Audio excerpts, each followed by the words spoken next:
I think that's working now. How annoying. Thanks for the notification, though. The Michigan Machinist. I appreciate the pointer. I guess my OBS settings got reset for some reason. That's super annoying.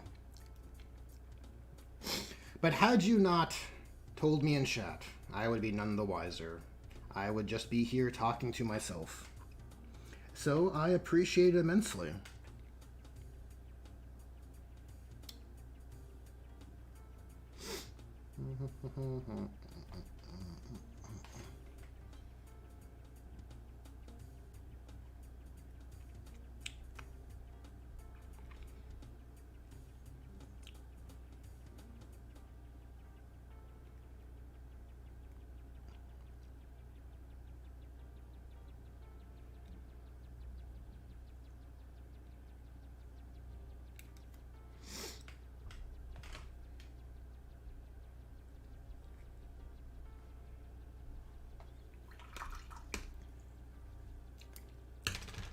So before building up the skin too far, I should probably build up the mutated color set at the same time. That probably makes more sense. That way you build up the tones at the same pace. So perhaps the blends will be better between the two areas if I do it that way. That's the hypothesis anyways. We'll test it. We'll give it a try and see. Oh, this guy is quite disgusting.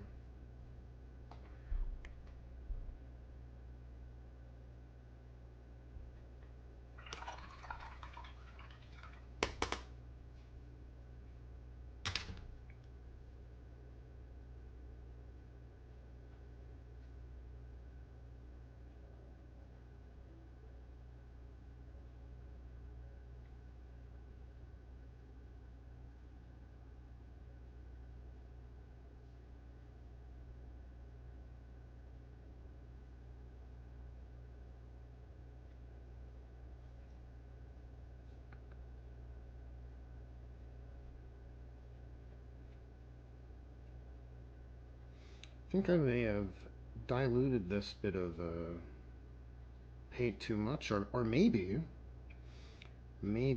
if you leave paint on your wet outlet for too long, it absorbs too much water.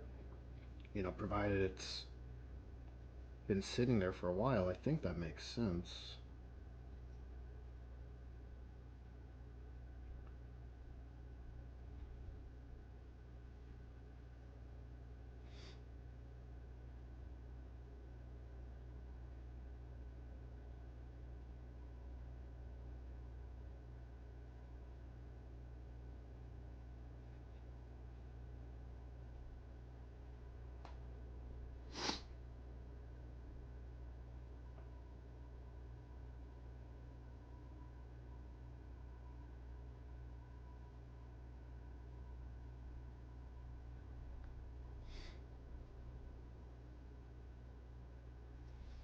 And as for his horns, I'd probably, like, jury's guess if it's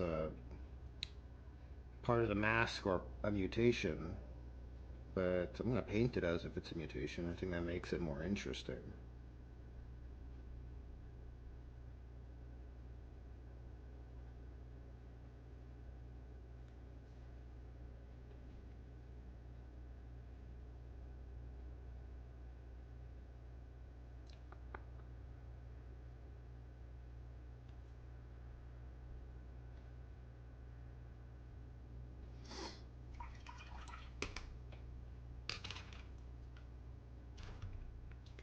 And get some more incubi darkness and start blending some of that color in.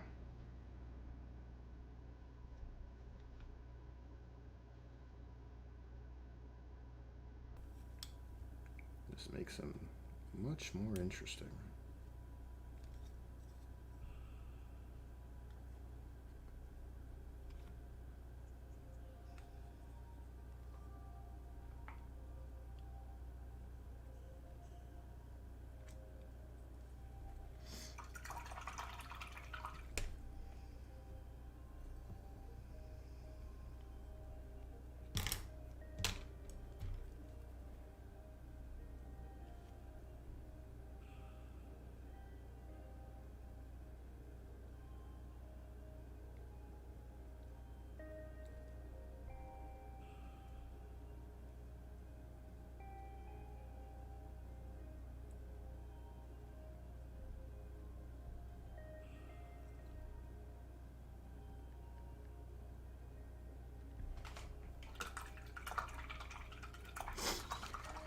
Any recommendations on how to use a wet palette, eh?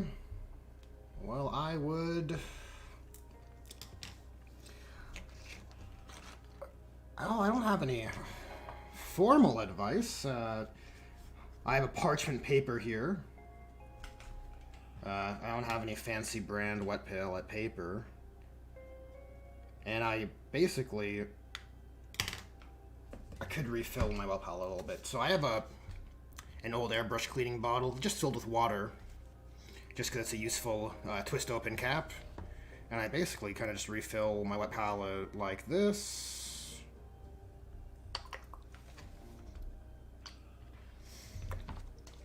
And as for the actual blending, I had a good blend going on my last stream. Basically, ew, there's a hair in here. Gross. Basically, you have two colors, and so this was model color gray, and this is Incubi Darkness, which I need more of. And what I can do on stream, which is what I'll need to do anyways, is with some Incubi Darkness, I create two base points of different colors straight from the paint pot, and then, it's not a technical term, but create a sort of gradient between the different percentages of the two paints you're mixing, whether you're trying to blend. That way you have a workspace that provides the different percentages of the mix from one to the other. Maybe that answers your question, maybe not. Donzilla64, what's up? Thanks for tuning in. You're working on the new Lehman Russ battle tanks tonight. Nice.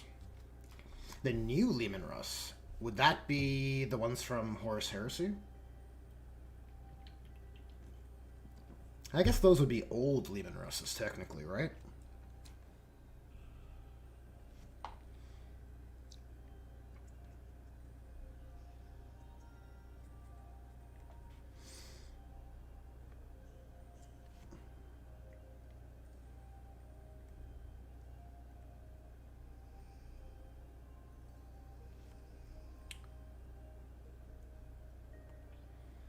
Hell yeah. One of my favorite parts of it used to be like in game it was awesome to use Horus Heresy models and units for 40k purposes, but Games Workshop seems to be trying to discourage the sharing of products between different game systems. Though some things like the Lehman Russ and the the Rhino, those are safe.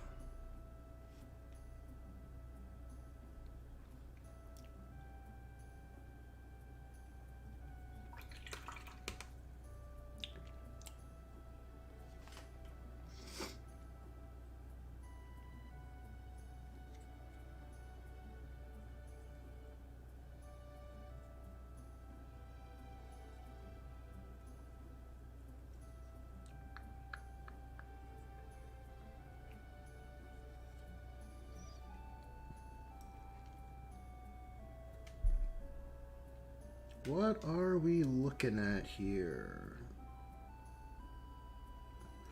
Okay, we're gonna say the helmet works like this. The helmet is gonna be painted to suggest that it has cutouts for these demonic horns. I like that better. Yeah, I think that is much better. Oh my god, I can't believe I forgot his tongue. The most obvious mutation of all. He's kind of got an anteater situation going on.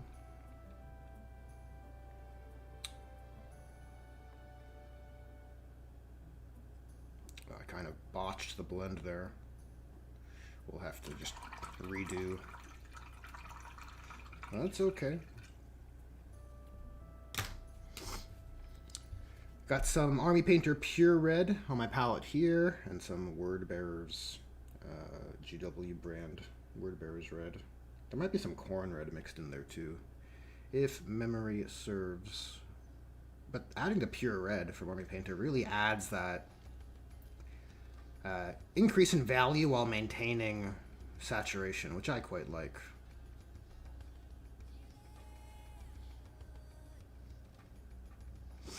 This is some weird music. What up, Miku? How's it going? Thanks for tuning into the stream.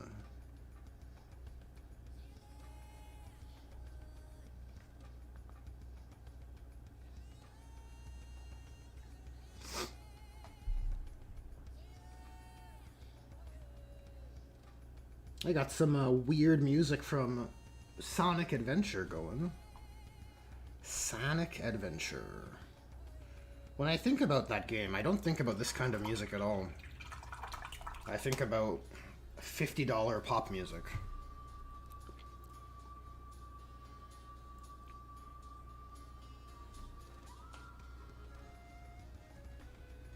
Or some pretty chill Knuckles rap music.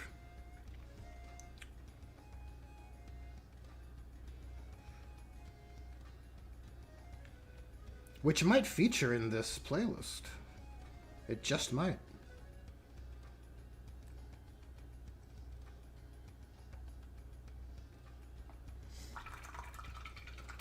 Hey, Loves Fool, Avery Barrel, thanks for tuning in.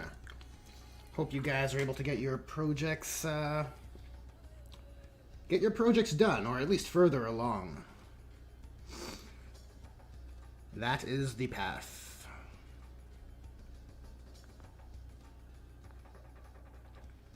Okay, so now we can use our wet palette here to... It's full effect just to get the different tones and build that blend.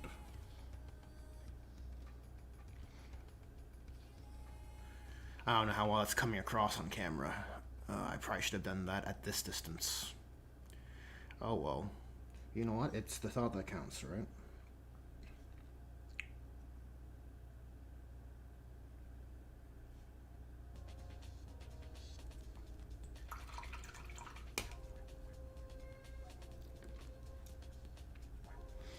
Okay, well, with those base colors, not base colors done, but those initial blends done on the alien parts, I think I can go back to the skin using some of this Vallejo purple shadow.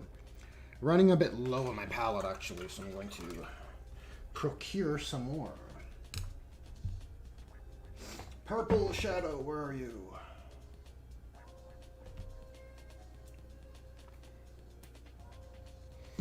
What would I suggest for a rogue trader list? Video is frozen. That's not good. Why is a video frozen? Try refreshing, Miku. Or can anyone else confirm that it's frozen? I'm not trying to... You know. It's not that I don't believe you. It's just that on my end, things look pretty smooth.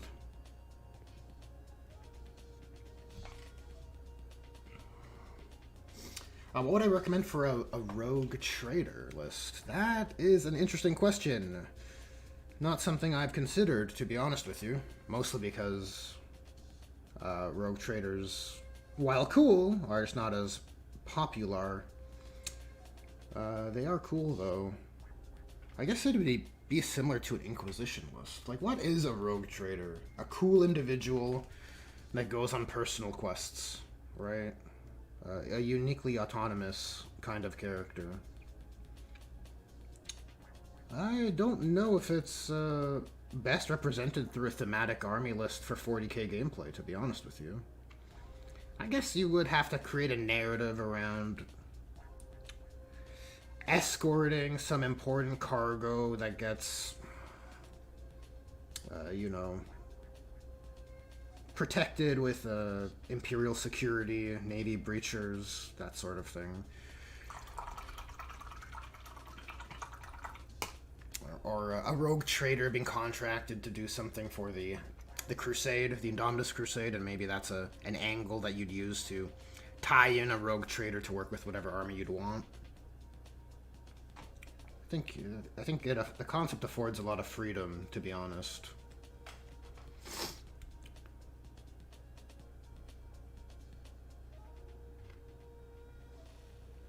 You know, some elements in 40k work better for the tabletop game than others, right? And then that's why you have your spin-off games, like your your Necromundas, right?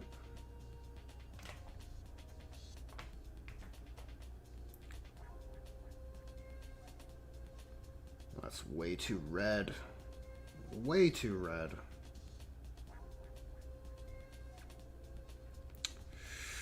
Oh, we goofed the floof on this one.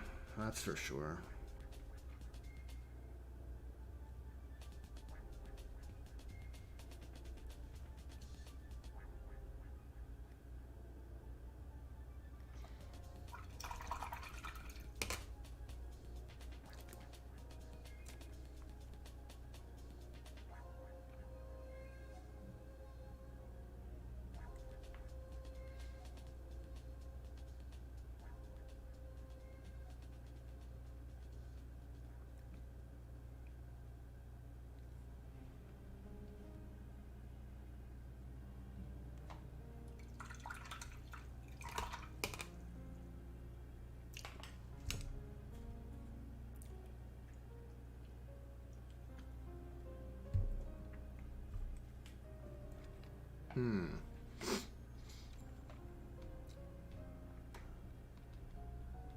Something about the survival horror games that have the most chill music.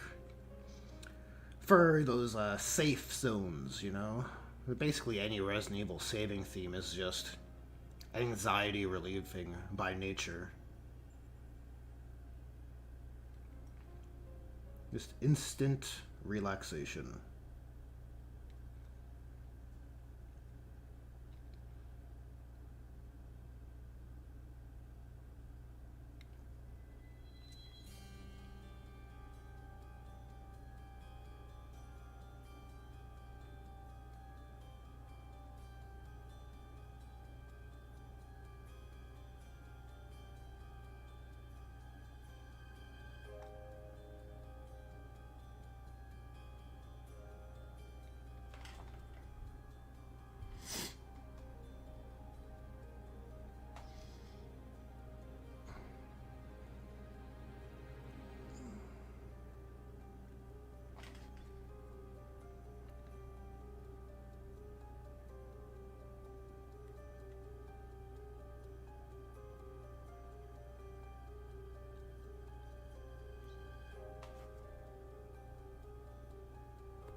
Alright, I am back.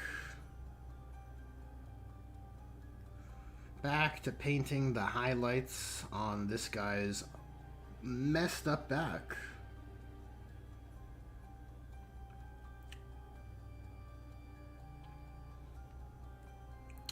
So apparently there were some sort of a Warhammer model reveal for Age of Sigmar or something.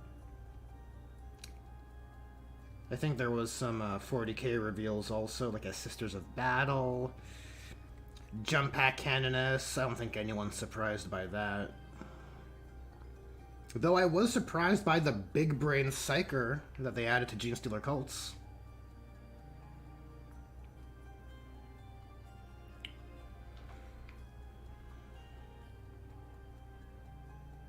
Though how lame is it that yet again those two characters are box locked. It's like they can't help themselves. That's the model now. The model is just, oh, Codex comes out, we'll give him a new character and stuff it in a box with all the models you probably don't want to buy.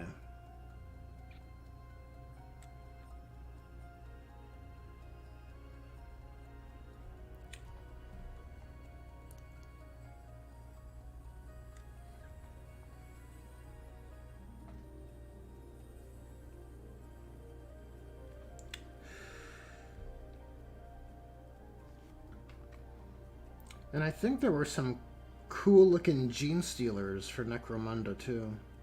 Those models did look very cool, though. I cannot deny.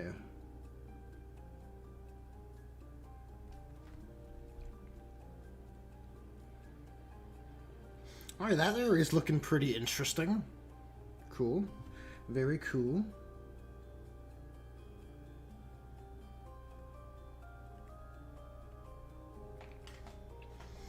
Yes, Love's Fool, you are correct. The spearhead for Age of Sigmar. That is what I am referring to.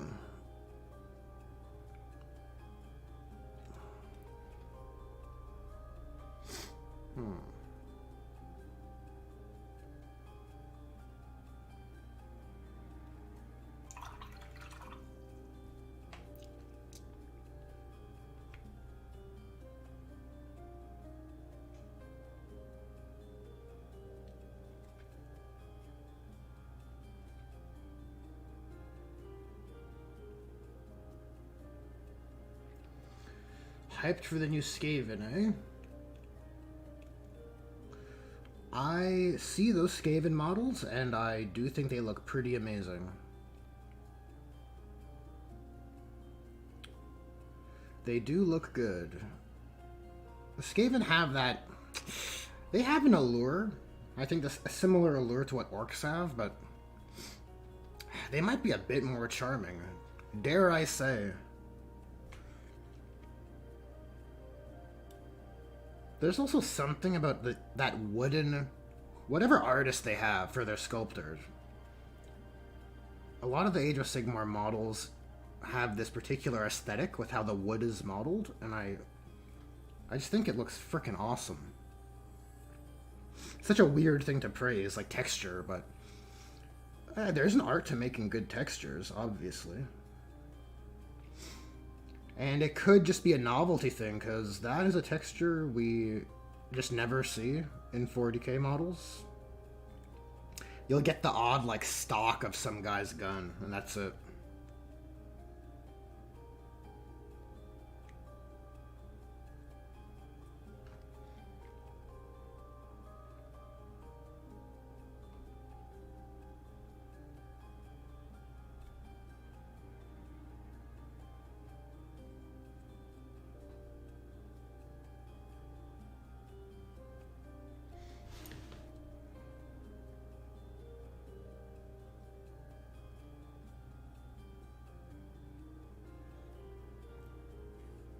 Alright, I think his skin is looking pretty good.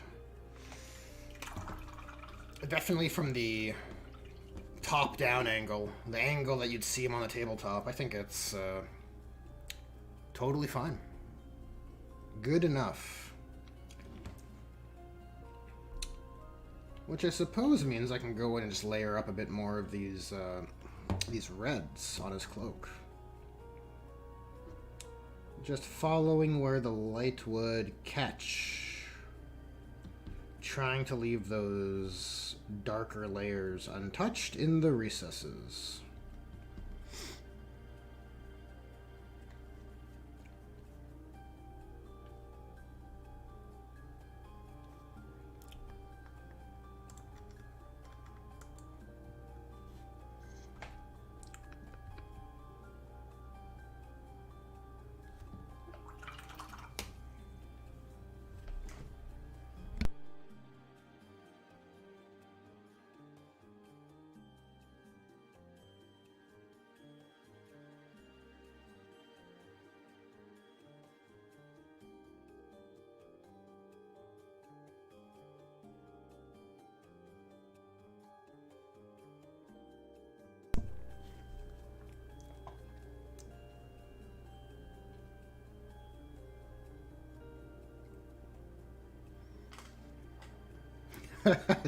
You get me, Donzilla. You get me.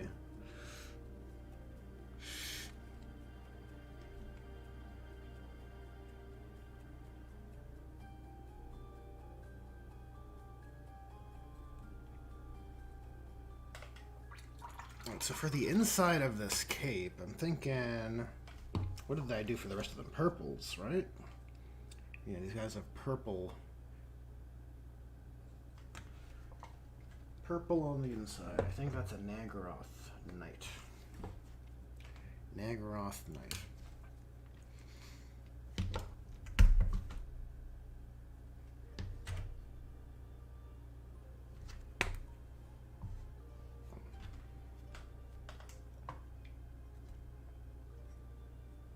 Oh, this is rather awkward. Yeah, upside down with the way the lighting is. It's just not showing up on camera at all.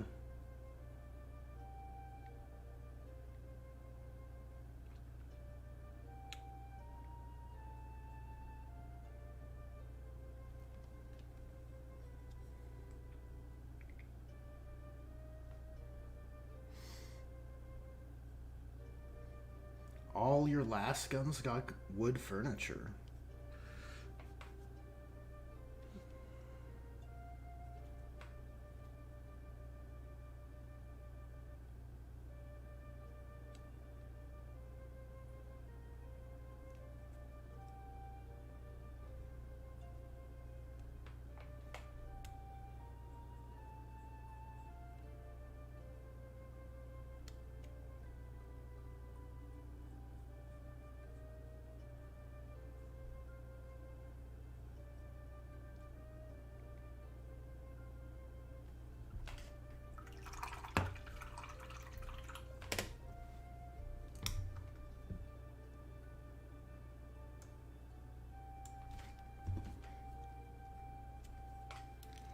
Alright, let's evaluate how these small horrors are looking.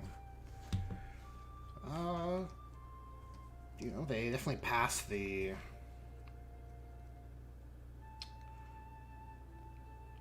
table view test. But his cloak is a bit unrefined, so I gotta work on him a bit. But I think they're all pretty much to the same level. Oh, this guy's wobbling a bit. I think I fudged up his magnet. We have to go at that with a knife a little bit. But I don't have my knife with me.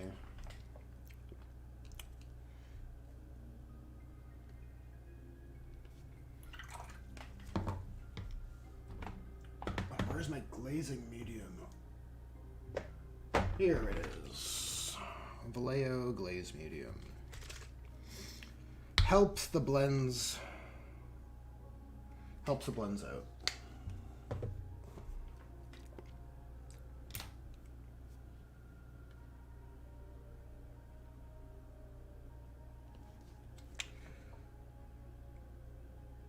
Alright, so I'm gonna paint those reds.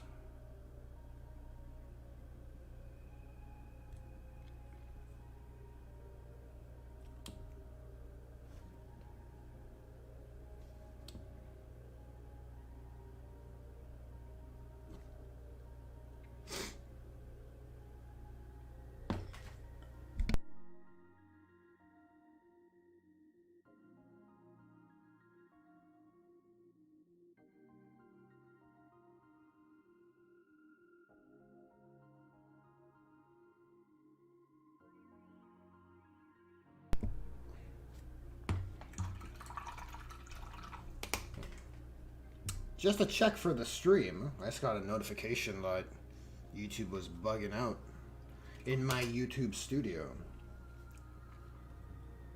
Okay, it went away. I guess things are okay. That was strange. Haven't seen that before.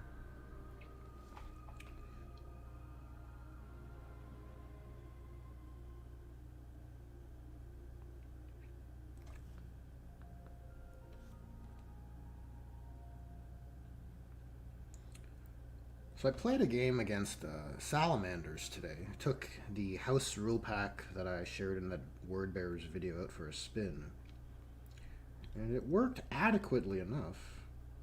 You know, it didn't feel busted. There were definitely times where I would dark pact and just fail and not get any benefit from my from the detachment rule. So I think it's fair to say it's certainly not brokenly good.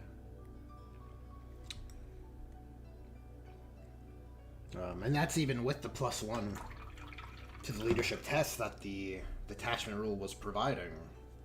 Because it is just it's a 2d6 roll after all. You're gonna fail a fair few.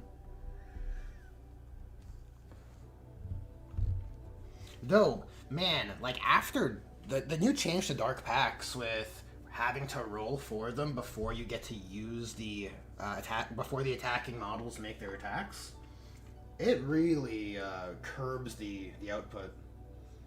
Because there were multiple instances where I would lose attacks because I would, oh shit, I dark packed and then a marine's dead, and that's 4 extra attacks that are just gone from the unit. And how many of the attacks that were made triggered the sustained? Like you actually lost attacks from the dark pact. You lost efficiency, which doesn't feel great. Not too fond of that change.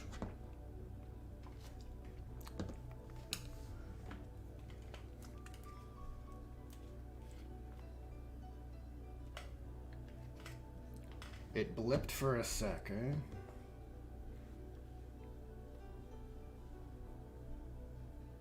Well, as long as it's just a blip.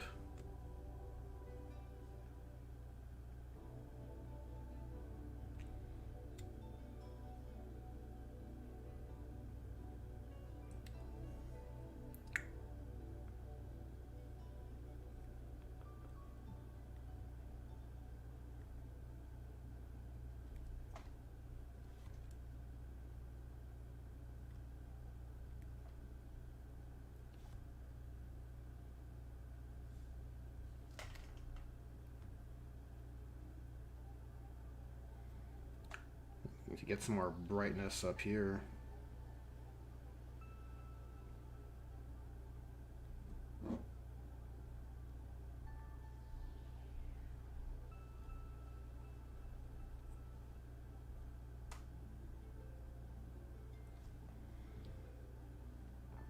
There, he's looking a bit better now.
Okay, let's do a bit of a cape test here. Cape test. Yeah, he fits in better now, I think.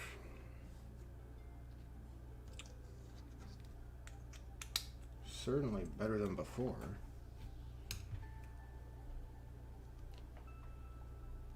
The nice thing about the underneath of capes is that you don't really have to do much there. Because they're barely going to be seen.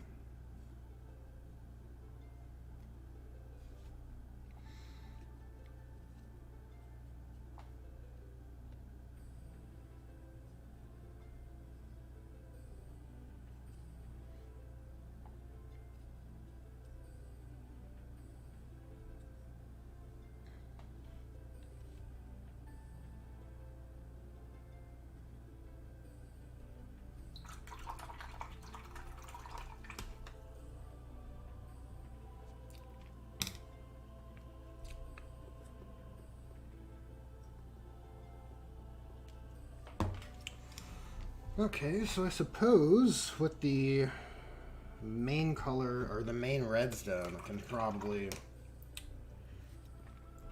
do a little bit of edge highlighting on the red capes.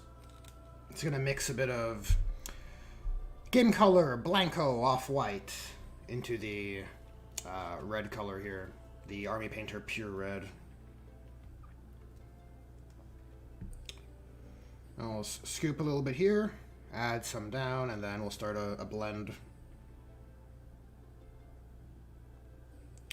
And I guess that's how you use a wet palette, or how I use it anyways.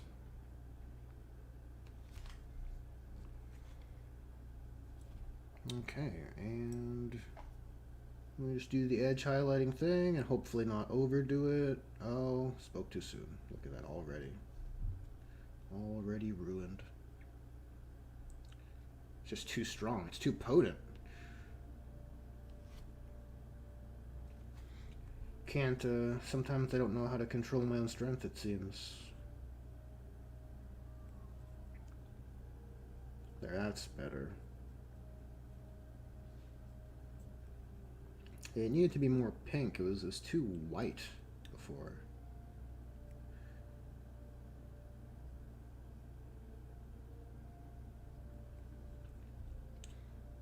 Yeah, look at those edges. How's that coming across? It's alright. It's decent. Oh god. Oh, it ruined it.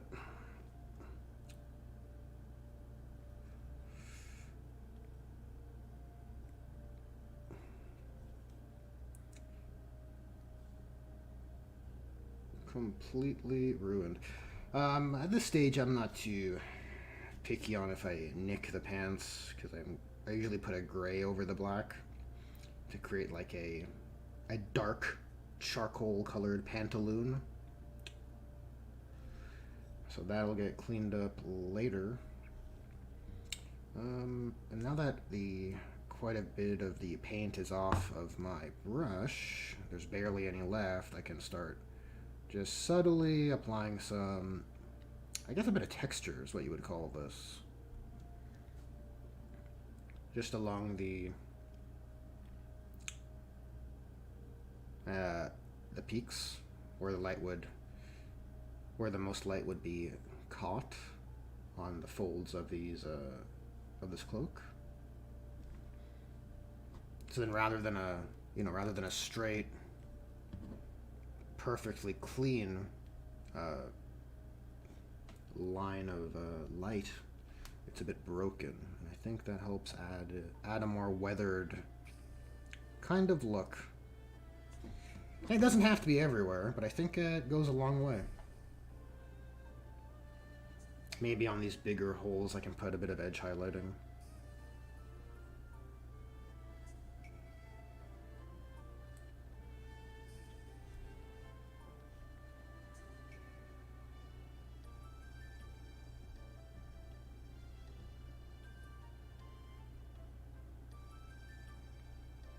Oh yeah, look at that. Swiss cheese. Looks good. Okay, and there's one other guy who didn't have a edge highlighting on his cape, the one we started with. Oh no. These guys are good. These guys are good. It's him. Yeah. This guy. I should clean my brush. Oh, Donzilla. Welcome to Adept. Well, thanks for becoming a member. That's cool. Yeah, this is new ground. New ground for me. Very cool. Got a cool little hexagonal badge. I changed all the badges. Well, they were default.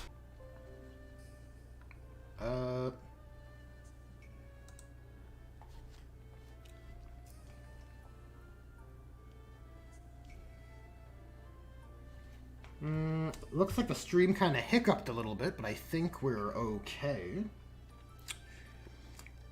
So I'm not sure if I got cut off there, but thanks for becoming a member, Donzilla. That is very cool.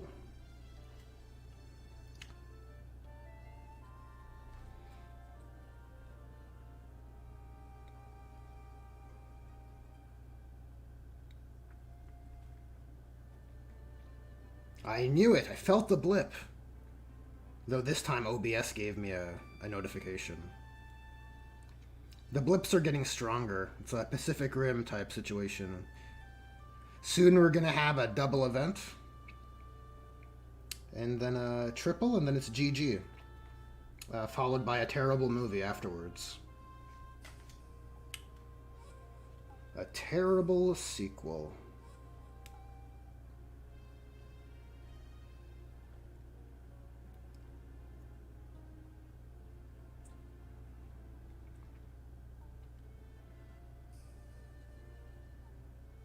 Oh god. Oh god, we're ruining our work. Oh my goodness. Look at this.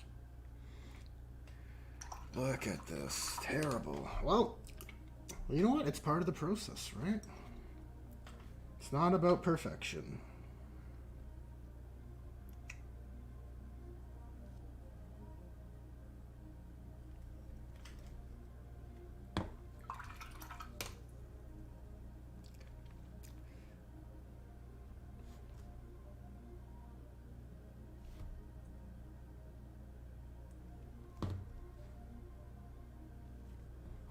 Now I'm just gonna do that weathering those stipples. They're not stipples. I guess they're scratches.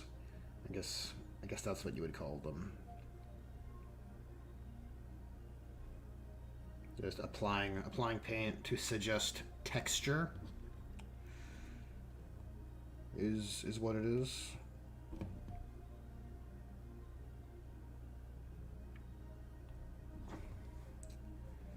There's some subtle lines. I guess this is how you would do fur to a degree. Don't really paint fur too often, just based on the models that I have. Oh, but you know what? This lady has fur. She has one of those big butts that old-timey dresses would have. So we're gonna get some. We'll get to some fur painting eventually.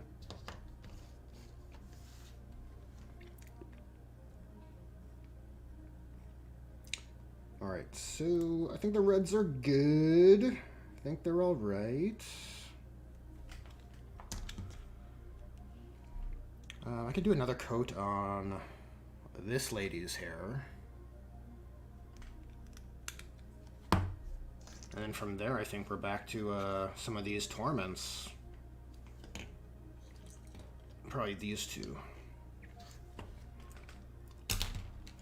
So for this blonde hair, this, I guess it's like a pale blonde, you'd call it. It's just some AK's dirty yellow and that same off-white. Just kind of mix them together.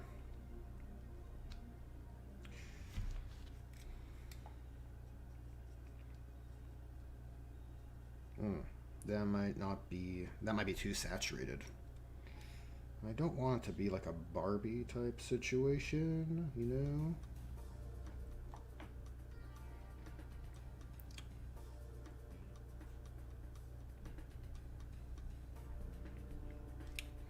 Well, we'll see how it looks when it dries. You can always tone down with a wash, like a Poxwalker wash, maybe. Or I guess a brown could work as well.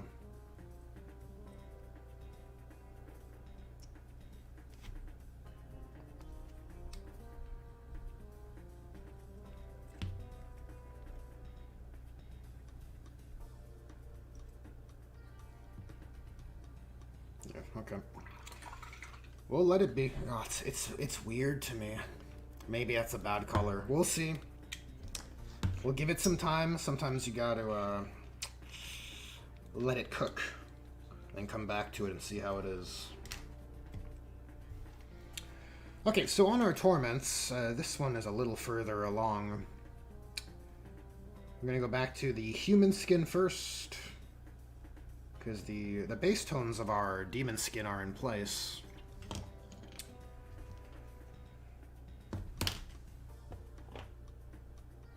Where's that base color for the skin? The Cultist skin. Malefic flesh. What a name.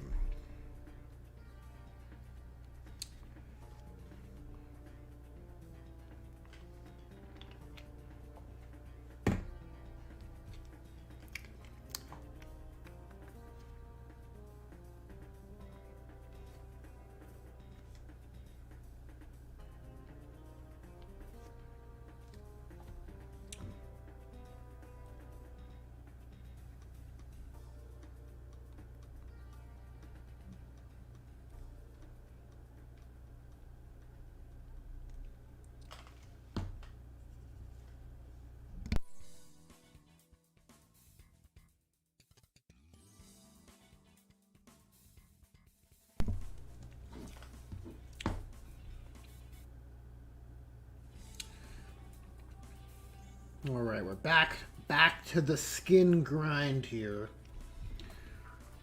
Just gonna layer our base tones and start blending in some colors. We're blending in our medium tone, then we got shadows and then lights. But I don't want to get too ahead of myself.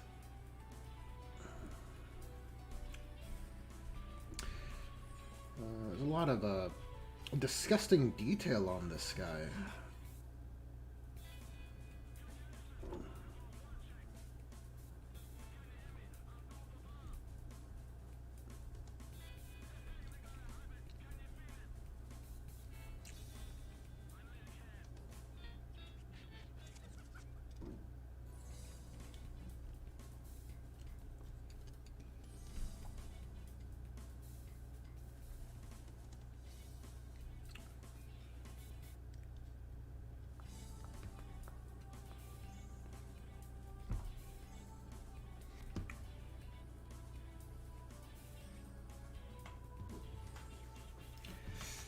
Well, oh, I just saw your message, Zacharias Wade. I appreciate you hopping onto the stream. And I appreciate that you're a longtime fan of the list build series. Always a pleasure to hear that. Yeah, this streaming thing is relatively new. I mean, I've done a few gaming experiment streams in the past. But I recently set up a hobby station that is streaming capable, so if I'm gonna hobby, might as well stream it and hang out with chat.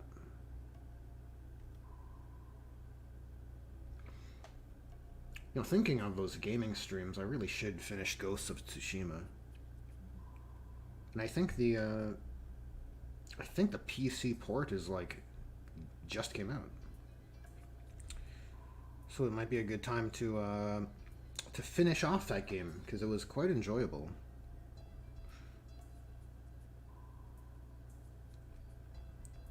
Though, having not played it for like a year, basically, there's always that difficulty curve that comes with that comes with revisiting a game that you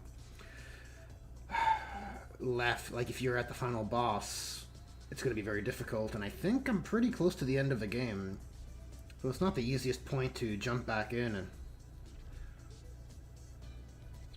But there's always side missions, right, to warm up. I'm sure it's possible.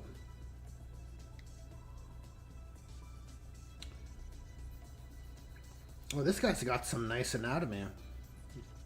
Look at him. He's huge.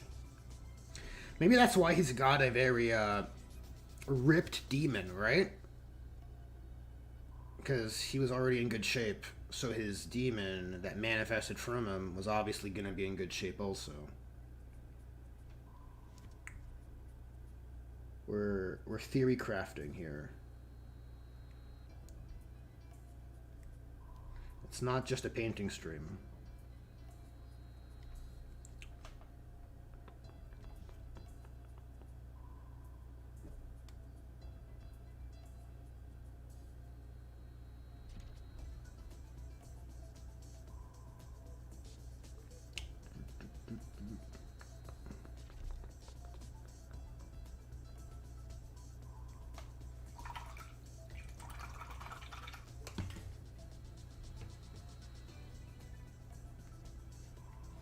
Weekend video game streaming? Oh, you're tempting me with a good time. Video games are too fun. I'm quite guilty of dabbling in the Helldivers when that was ongoing. Well, when the wave was hot, you know. I actually haven't played a game since that whole Sony forced login situation. And not, it's kind of like an organic thing with my play group. We just sort of, once the momentum was sapped, people went elsewhere and started up, oh, you know, I'm going to start playing Fallout, or I'm going to check out this other game, and then, well, that's what happens to momentum, right? You lose it. Which is a shame, because, man, Helldivers had so much momentum. But I suspect when a new faction comes out, we'll probably jump back in for some Helldivers.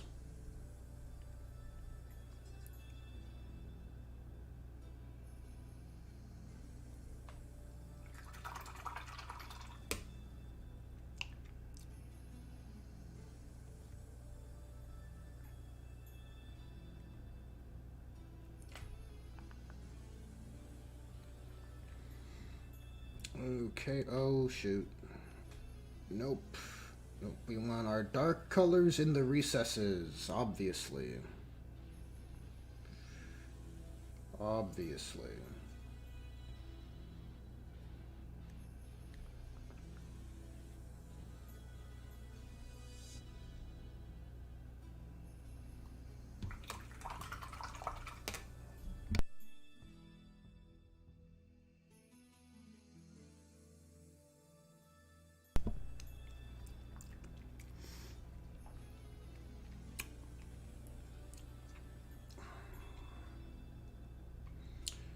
So I usually give these guys like darker faces. Like you can see it better on this one. Kind of like a black to gray fade, and I think it really adds an area of focus for the to draw the eye. Or like that's a unique area. That's a demon head, and the effect works pretty well, I think, and it's easier to apply on these long neck dudes. But this guy is very, one of these hulking torments is not like the others. This guy's very different. There's not much space to build that transition. So I'm wondering, do I just try and force it, or do I cut the transition short and just go for like a gray? Don't even go all the way to... Don't even try and push it to black. These are the dilemmas that explain why I paint so slowly.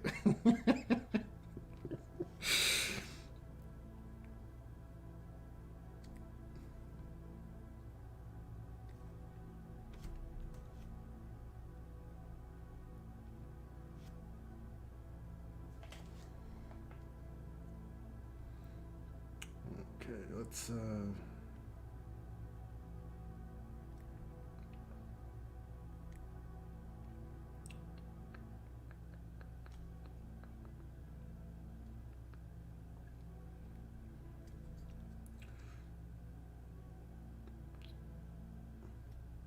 oh yeah, that looks good. That's a good bit of texture, right? That dark shadow coming in like that. That looks good.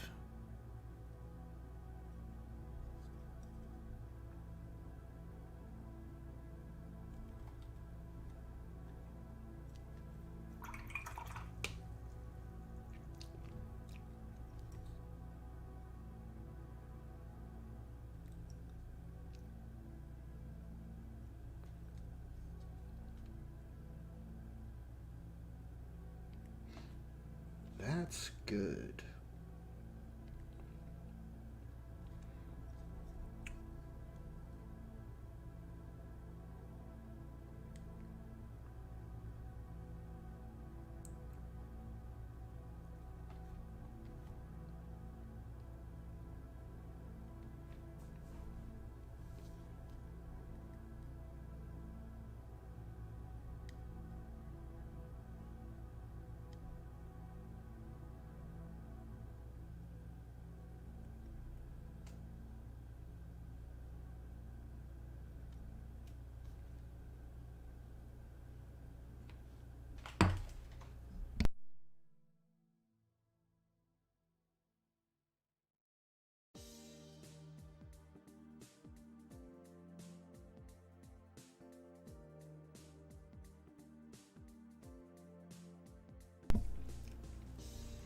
What up, Gorilla Gaming? Thanks for tuning into the Paintin' stream. It's pretty chill here. We're just hanging out, working on our projects. Painting some toes? Just your usual Sunday.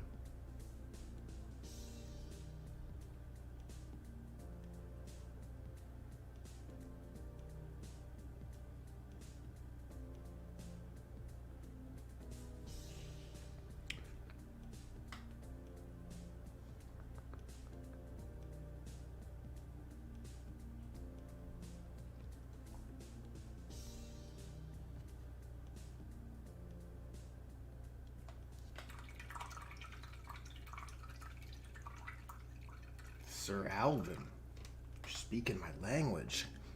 Don't mind if I do. What is this music? Napple Tale. It's very Christmas looking. Oh, this is very wholesome. Well, it's out of my hands. The music is what it is.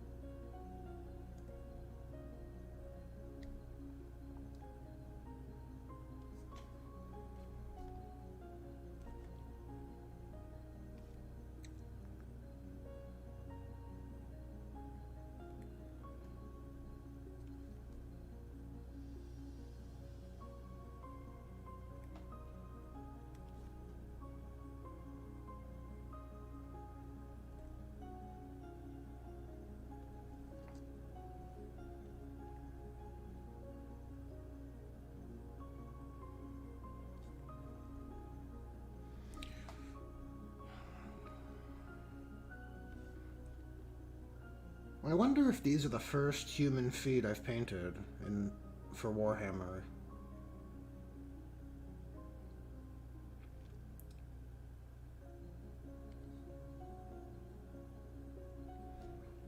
Well, I guess some of my flagellant cultists have bare feet, but not with such detail.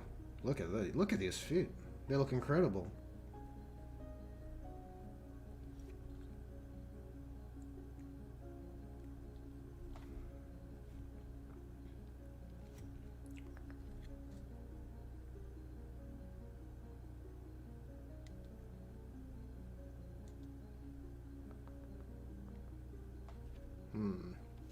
Don't like that. I think you want a separation between those muscle groups. Oh, we're ruining it. We're ruining it now! Oh well.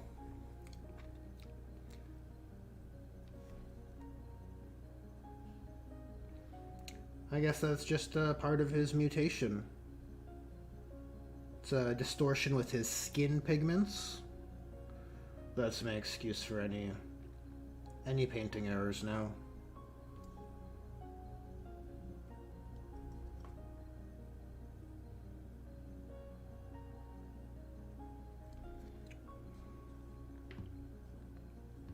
Okay, this area looks pretty good with the dark tones in place, but we're kind of lacking over here, so we'll add in some purple shadow.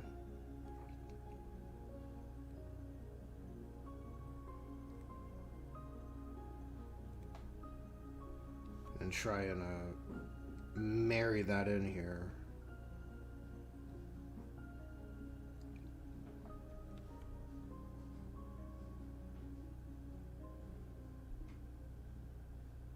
Yeah, I guess that's better. Maybe it doesn't matter if it's right, as long as it looks better.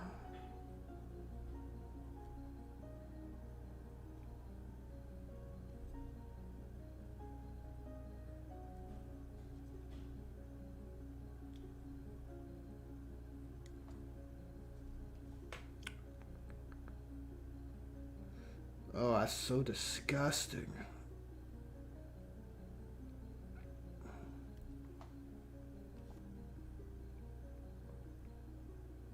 It's like too to stretch your skin so much.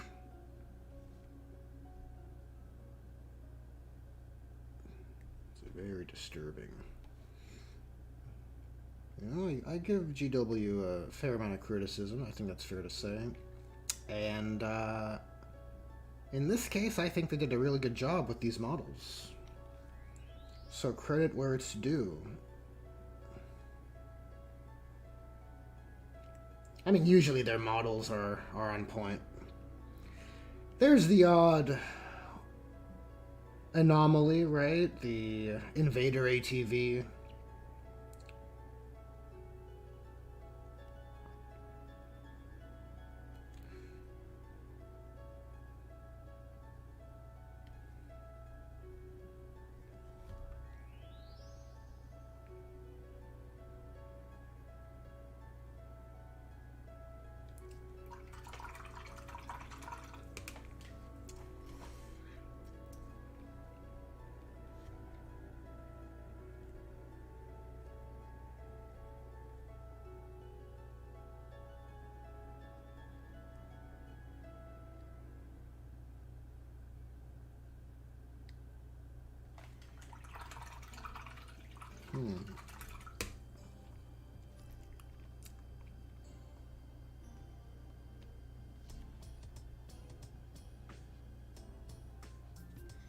Oh, this is my jam. This is real good. This is good stuff.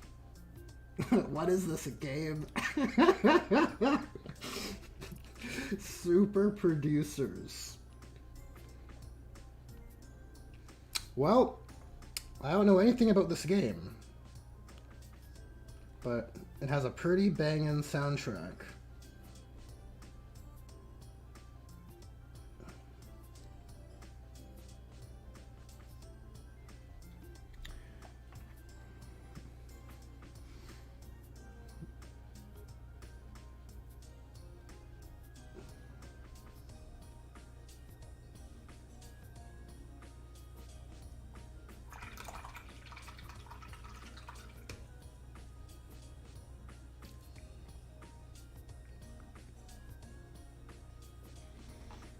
I was working on a conversion for the Invader ATV, and it was just one of those projects that was scrapped and sent to the bin. Just not worth the squeeze at all. To like, I was using plastic saws and plastic hard, basically trying to rebuild the body to make it look more. I had like ABS piping as well, like cylinders for piping to try and make a roll cage. It was a whole thing, and it just wasn't worth it. And then I realized I didn't even want to make bikes for my Firekeeper's army. Like, why am I doing this?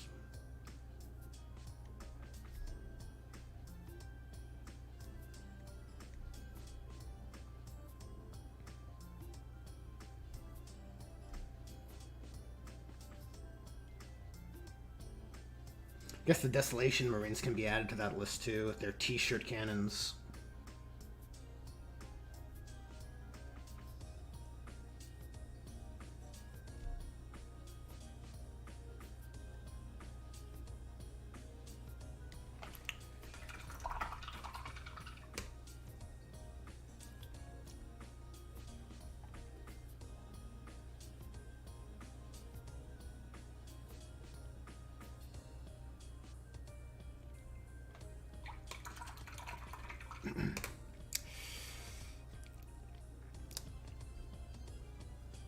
Okay, so the only area that's lacking right now is his human face. We should be able to build that up fairly quickly. We'll put some purple shadow in the darkest areas. Oh, I like this guy's attitude. He's definitely got a smile on, which I'd like to enhance if possible.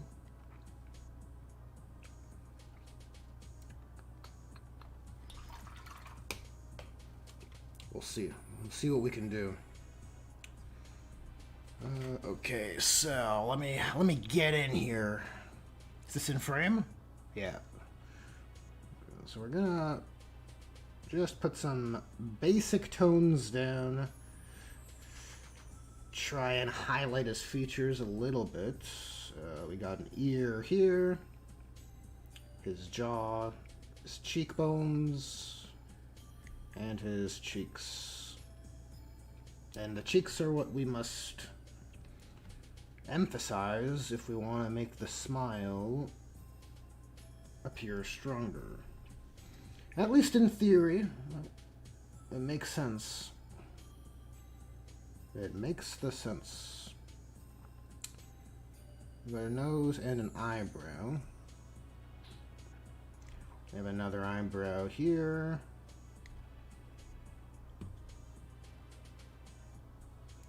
It's kind of freeing to paint these ugly man faces compared to having to paint the Eldar female faces, where there definitely feels to be a bit more of a pressure to make things pretty, you know? Oh, Zacharias Wade. Welcome. Welcome to being a channel member. That's super cool. Much appreciated. Thank you, thank you. We'll build a community of people who actually paint their models. Not throwing shade. Not throwing shade if you're not painting. If you're here to hang out, that's cool.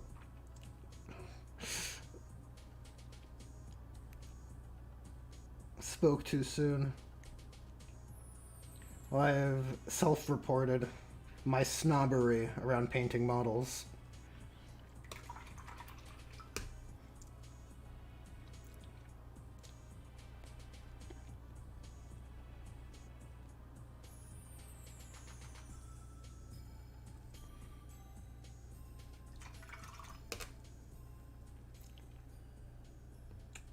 Okay, so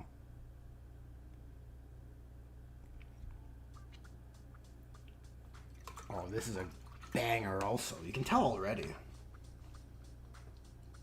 It's fucking super chill, man.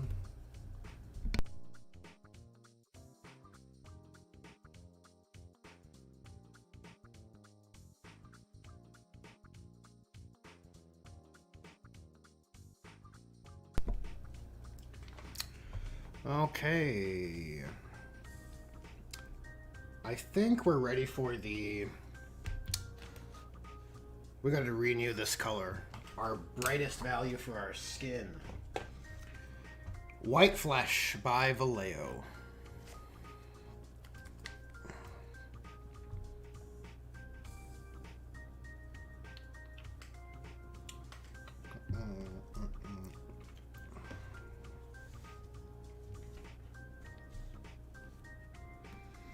And then we'll use our wet palette to create a blend between White Flesh and that medium tone. I can never remember the name of these. They're so... Pale Flesh. Pale Flesh and White Flesh by Vallejo.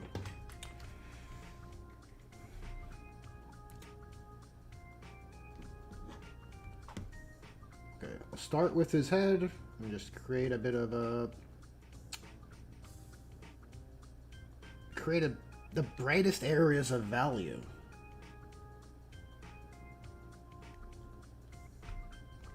Right. Your nose, obviously your nose is going to catch some light. And for the face, we want to try and get in here.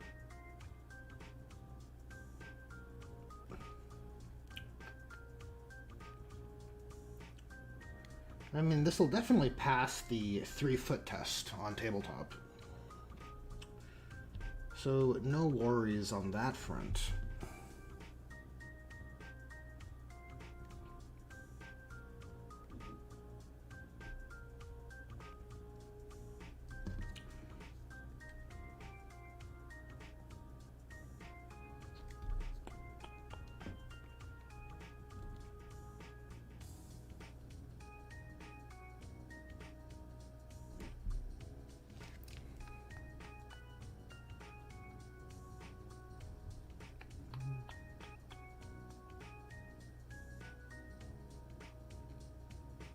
Oh yeah.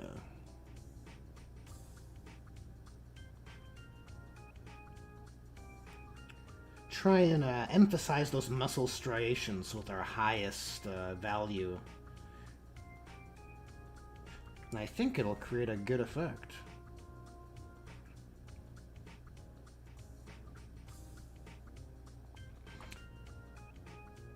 And besides, you're gonna see his back most of the time, so maybe... Call me crazy, but maybe that's a good place to put some effort.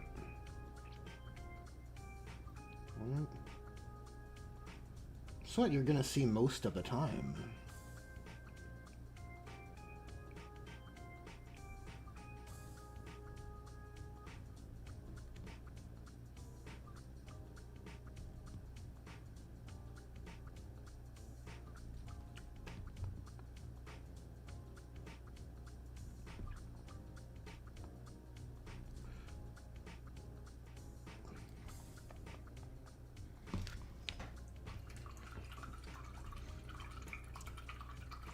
No problem, Zachariah. I'm happy to hear you're enjoying the content. Always appreciate hearing that. Finish your 10th company Vanguard list.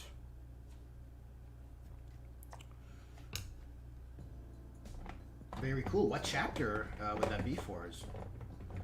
Zacharias?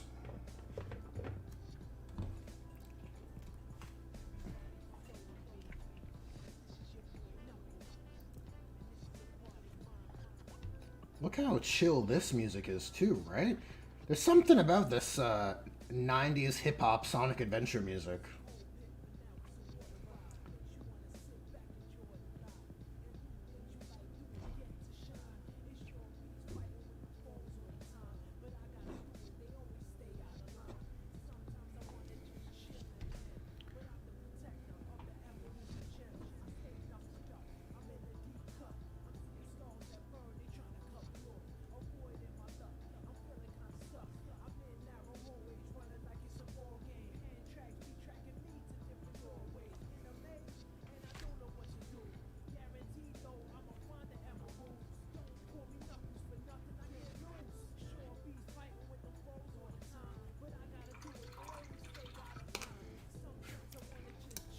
Okay, we'll try and paint an eye here.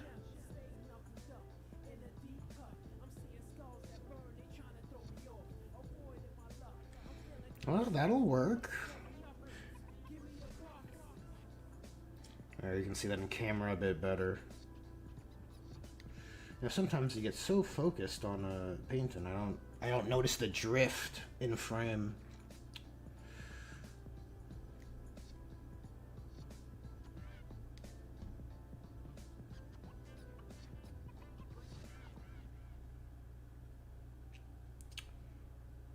Okay. Let's highlight this area, this bicep here.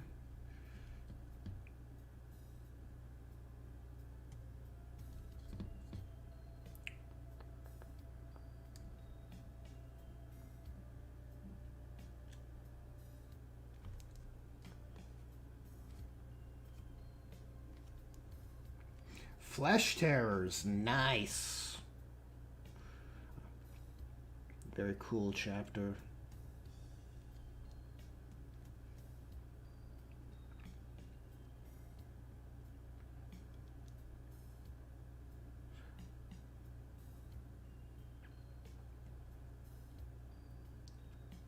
Wonder if they're ever gonna make Gabriel Seth cross the Rubicon and give him a Primaris model, or maybe they just go the way of that Grey Knight's character and just upscale him. And keep him as a Primaris hater. Which is fine. That's fine. You need some haters, you know?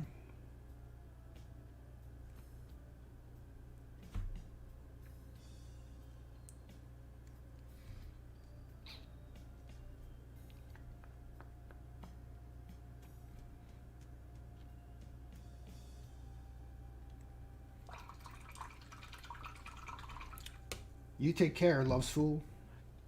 Thanks for sticking around. Much appreciated.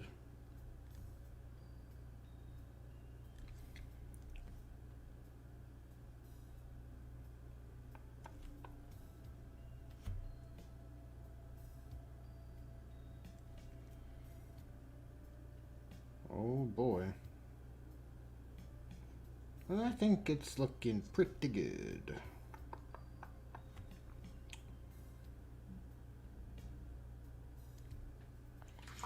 Alright, we can stop working on the man and then start working on the demon. So for starters, we're going to make all of these horns incubi. All of these growths. I think that's going to really make him stand out. Really contrast against his mostly pale skin. It should look really good. Especially with those arm scales this guy's got going on. I think it'll pop, especially once you get a bit of dry brushing or edge highlighting on him.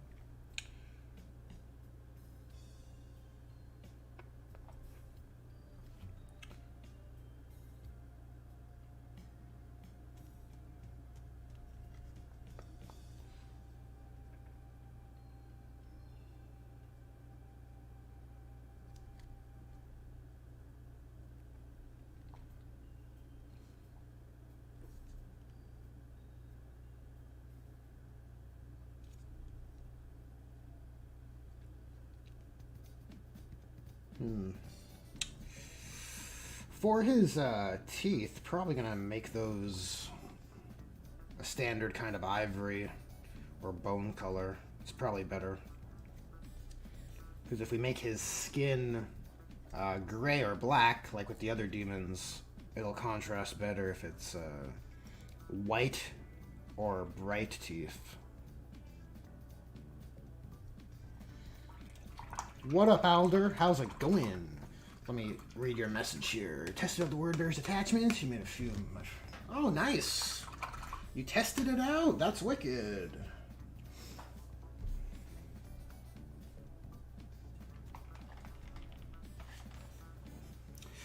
Yep, I can see that. I can see the enhancements needing to go up in points. They are...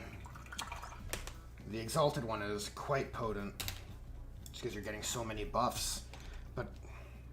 I feel like that's just the nature of what you're asking for when you look at a Wordbearer's Exalted Possession Warlord trait, right? From 9th and 8th.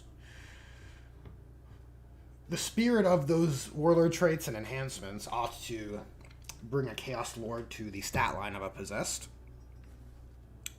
So respecting that, which I think mechanics should respect the narrative you're trying to abstract, I think it does fall to the points in this case.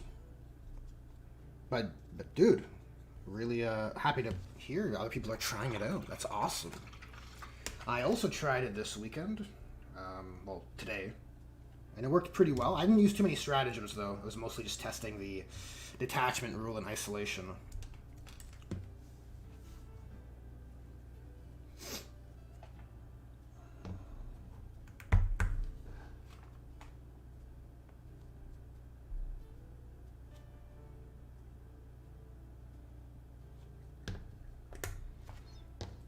Oh, is that right, Zacharias? Seth is turning. He's having a character arc with his Primaris hatred. Well, that's good, because I wasn't especially fond of him in Devastation of Baal. Or is it Blood of Baal? Whichever book that was, with Blood Angels and Tyranids. The novel, not the Psychic Awakening. See, Gabriel Seth was a real... you could say he was a real grumpy Gus. Real stick in the mud about the whole Primaris thing. And I wasn't particularly fond of his position.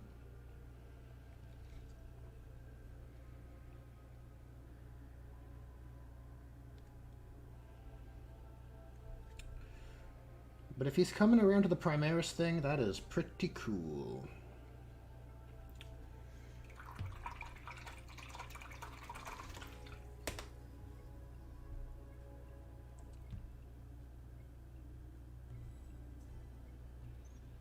Oh, Alder, you're flattering me. Well, you know what? If people are enjoying playing that detachment, it's absolutely worth the effort. Because that's all I kind of wanted too. Something to... I don't know. Obviously, my position on the Chaos Space Marines Codex for 10th edition is like a big disappointment as it relates to word bearers, right? Because there were some mechanics I particularly enjoyed for the word bearers in Psychic Awakening, or since Psychic Awakening. And the fact that none of them are in the new codex, when all the other legions seem to have gotten some carryover, is it's a bummer.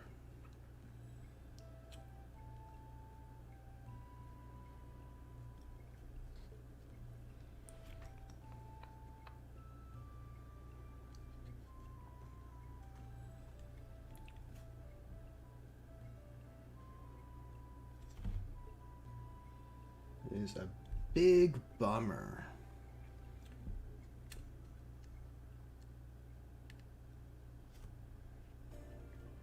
Yes, The Devastation of Baal. That was the book title. Thank you.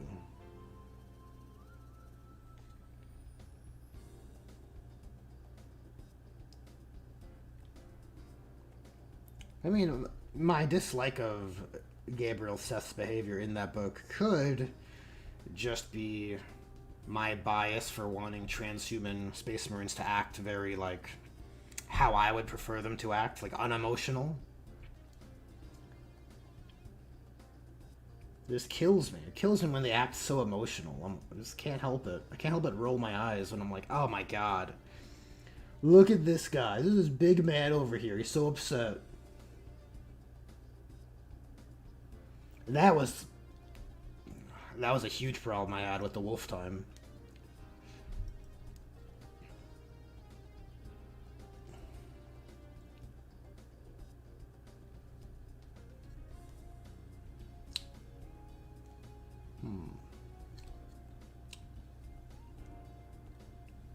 Okay, we got this big one. Jeez, how did I miss this?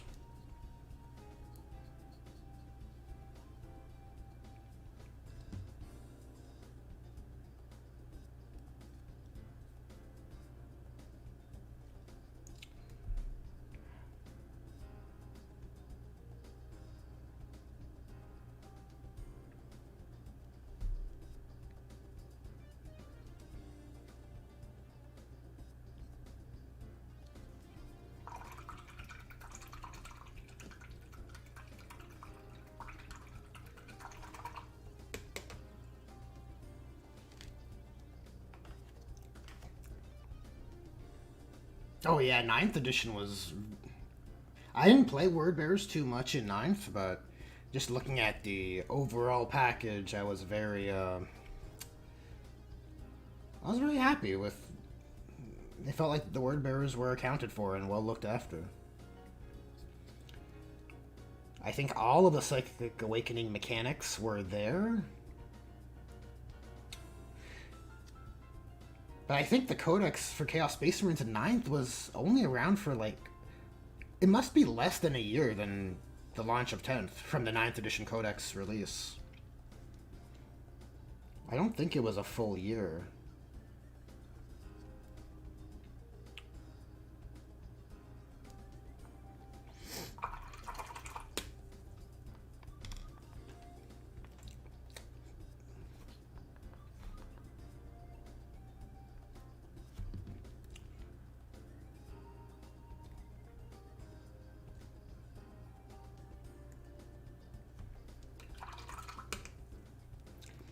Let's see if we can paint this guy's eye hole. Not his eye hole, but his pupil, I guess. And if it fails, he'll just have a big red eye, which isn't the worst.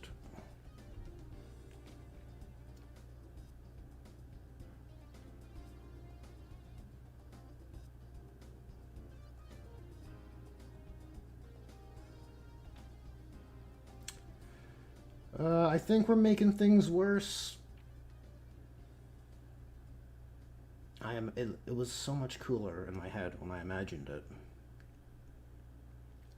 I guess we'll leave it. It's not an issue. It doesn't ruin anything.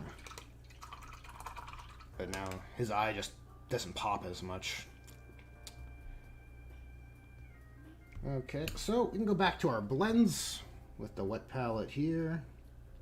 Mix some Incubi Darkness with model color London Gray. And try and get a better transition in here.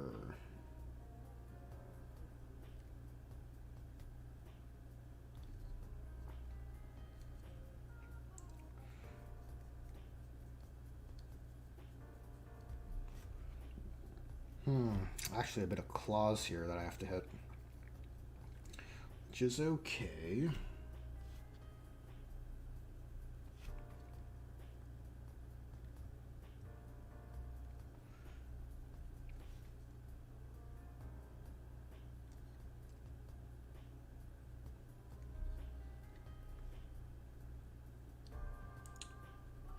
Oh no, we're losing our blend. Okay, that's a bit better.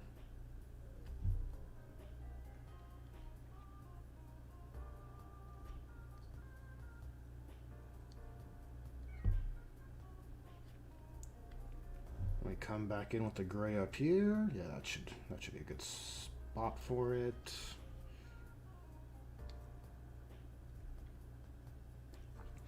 And then from the elbow up, I think just pure model color gray. Then we start mixing in some pure white. And we start layering up the demonic flesh.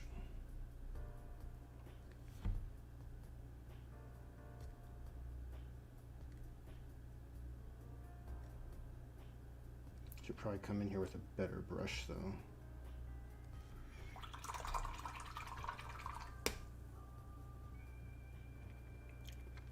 Well, that's good to hear, Alder. It's good to hear that your playgroup is cool with, you know, things a bit more casual, a bit more narrative, a bit more fun, dare I say. My playgroup is pretty, I guess, mash play oriented. There's like a third. You know what? I'll say a third. 2/3 match play, meta sticklers. You know, 1/3 more open to off the book stuff.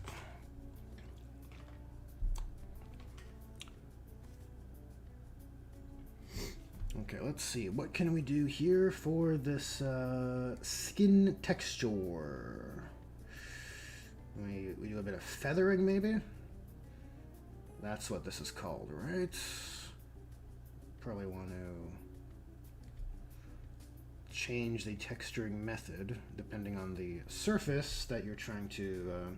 you want to paint the texture, or you want to apply paint to emphasize the texture of the material or of the anatomy. Those are the words I was looking for.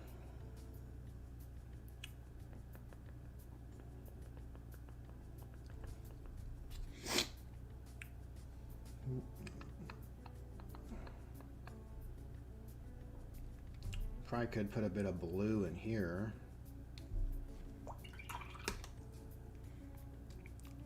Which will help break up that deltoid from the bicep.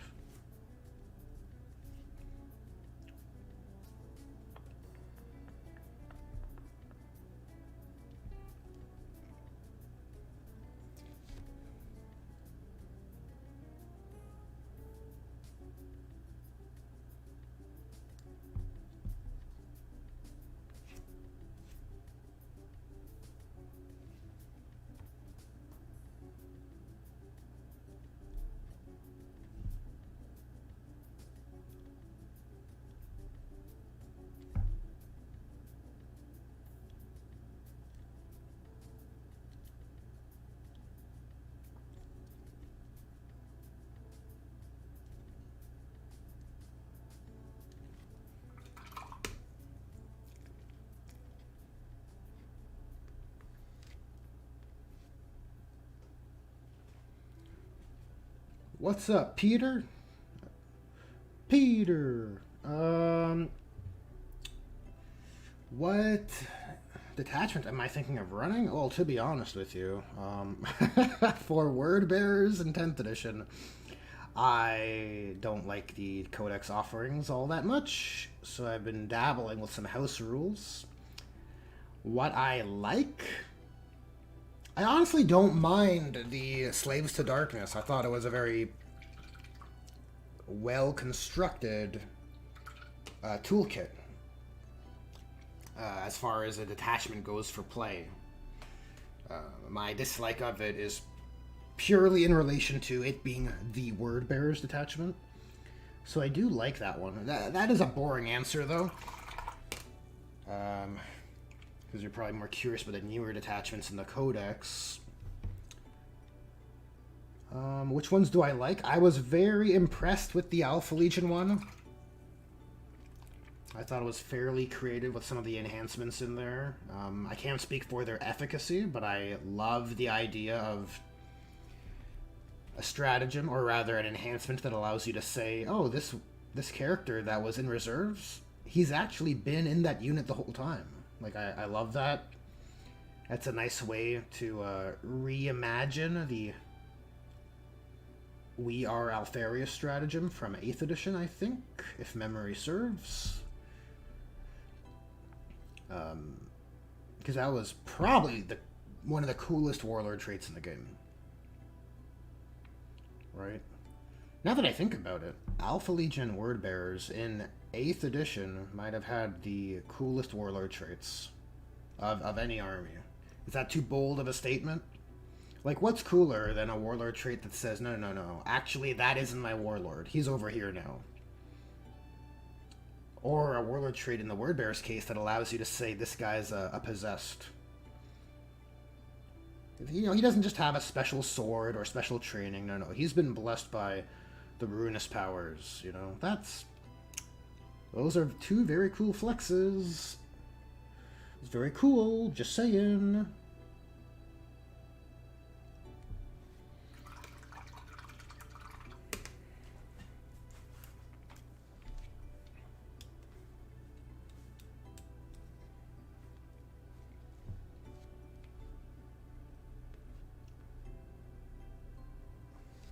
Oh, it's all good, Peter. It's all good. Not casting judgment, don't worry. It's, well, you know, it is still cool to play Word Bearers. Slaves to Darkness is fine. There's probably, like, some themey stuff you could lean into for Word Bearers in the Cultist attachment, I suppose, and maybe the Vashtor one, though it's mostly around demonic vehicles, not the demon units I would like to see, like Possessed or Demon Princes or Accursed Cultists. You know, the idea for the Word Bearer, like the Anointed, you know, like the elite, the ones who are touched by the gods, so to speak. Like, that's kind of what a detachment, like a Demonkin detachment. I think in 8th edition there were specialist detachments, and I think one of them, I think that came out with the Shadow Spear set, with the new upscaled Possessed, which were called the Greater Possessed at the time. I think they came out with a detachment called Demonkin. Demonkin or Demonkin? No, I can't remember. Regardless, yeah, you want some of that demonology flavor for the Word Bearers, I think.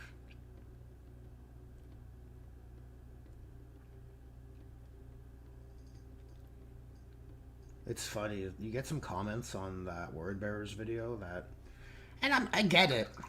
I get it. So I'm not casting judgment, but it's like, it seems like some people have difficulty liking something, but if they like it, it can't be flawed. You know what I mean? Like, oh, the Codex is good, so it can't fail the Word Bearers, and you're wrong. I'm like, well, no, you can. The Codex can be good and still fail in different aspects, right? That's a totally reasonable position for anything. And I do think the Chaos Space Marine Codex is pretty good. It seems to be by and large better, like a home run compared to something like AdMech or Custodians.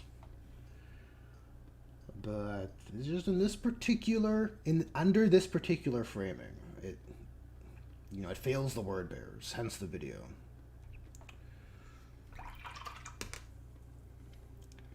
Hey Tristan, how's it going? How's the painting going? Pretty good. Just chilling. Just painting some accursed cultists.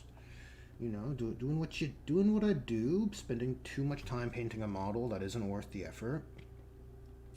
But because this painting is pretty enjoyable, pretty zen, pretty therapeutic, I think it is worth it. But from a painting models so you can play them, from painting models, from a perspective of painting models for the purpose of fielding an army, I would not recommend this style of painting. This is certainly a kind of pace for enjoying the journey. I suppose that would be the best way I could sell it. You know, just want to enjoy making models look good.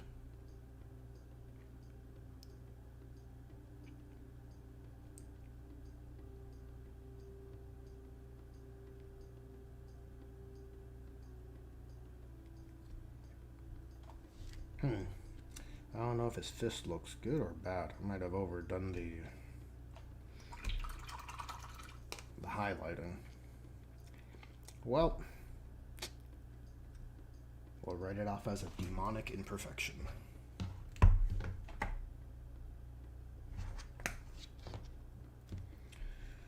just getting some incubi darkness here to layer up these claws.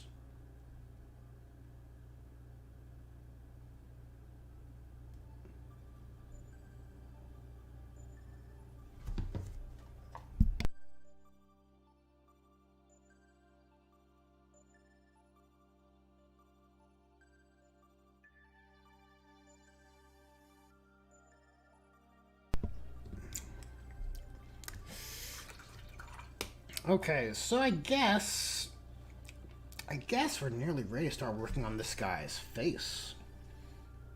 You know what? There are some. Maybe I spoke a bit too soon. Can probably glaze a little bit of this incubi darkness into these striations or cracks, maybe?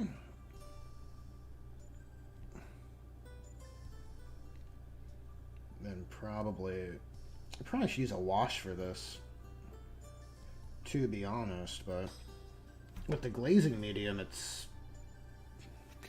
so thin. Like, it's not too bad.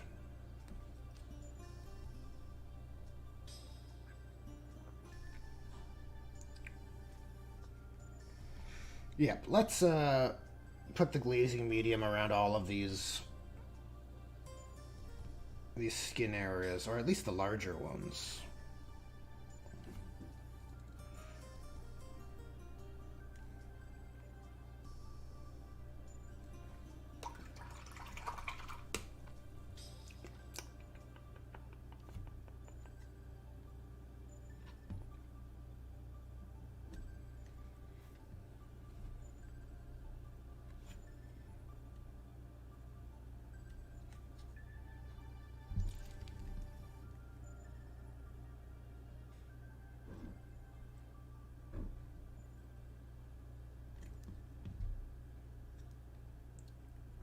Whoops. Whoopsies. That is what we in the biz call an oopsie daisy.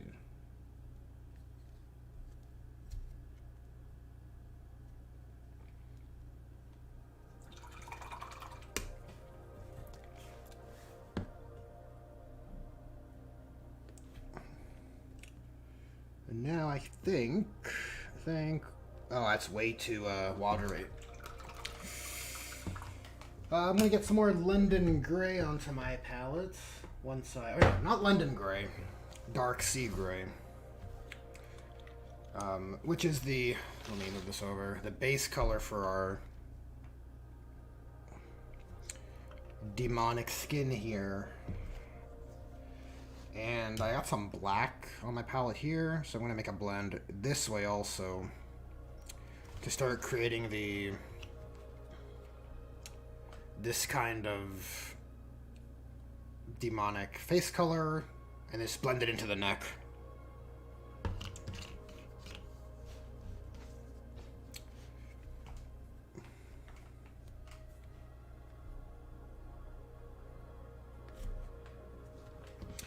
Let's just test this a little bit. Alright, not especially bright, but that's probably a good starting point for his face. You can still see the green underneath that. It was previously painted. So I got these models in a trade, so it's a bit of a paint over.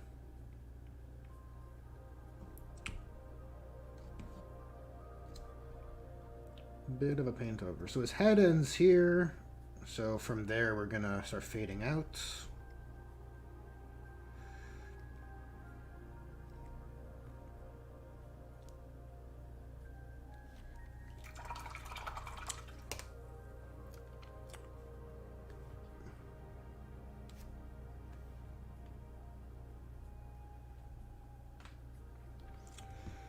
Okay, and have no fear, we'll just start slapping it down.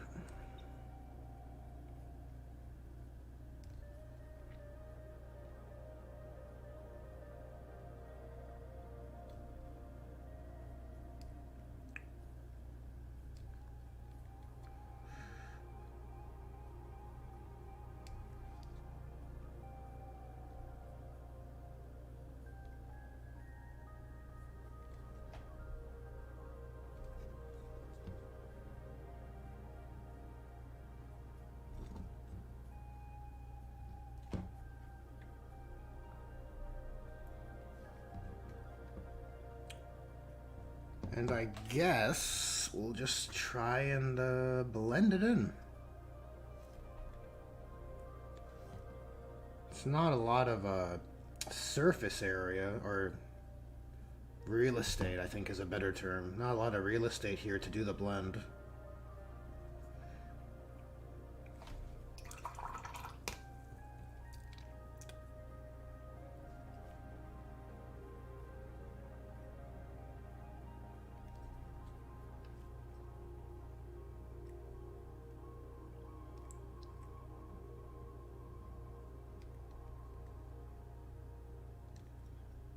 Oh boy. Oh shit. Some Phantasy Star Online. What a game.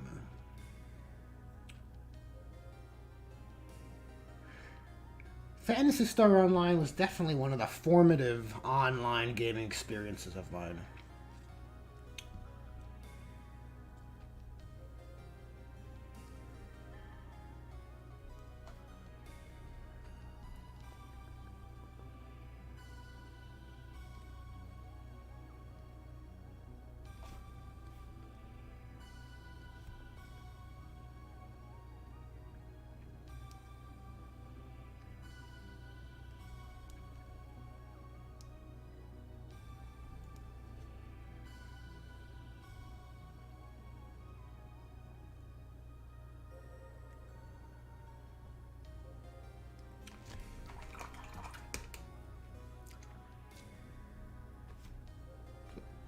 Man, this is where it's getting tricky. This,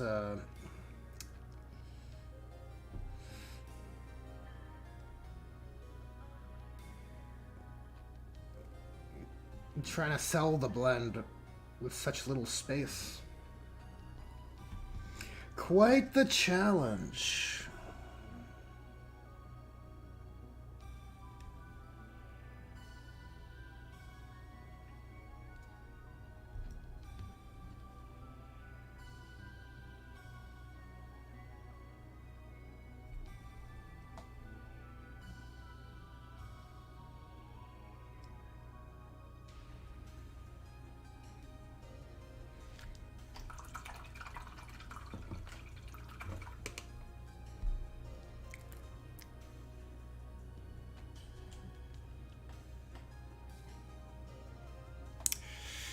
Why, oh why, does everything look so shit on camera? Must be a hardware limitation.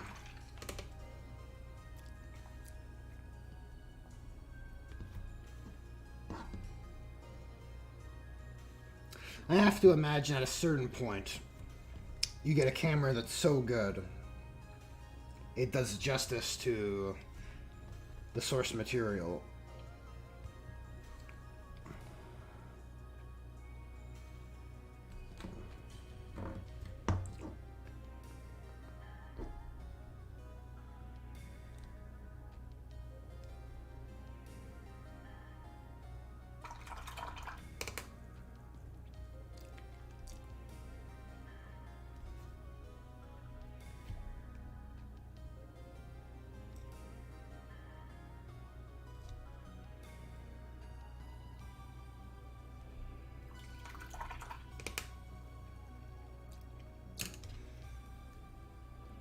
Touch up these, not touch up, but hit these scales I missed on his neck.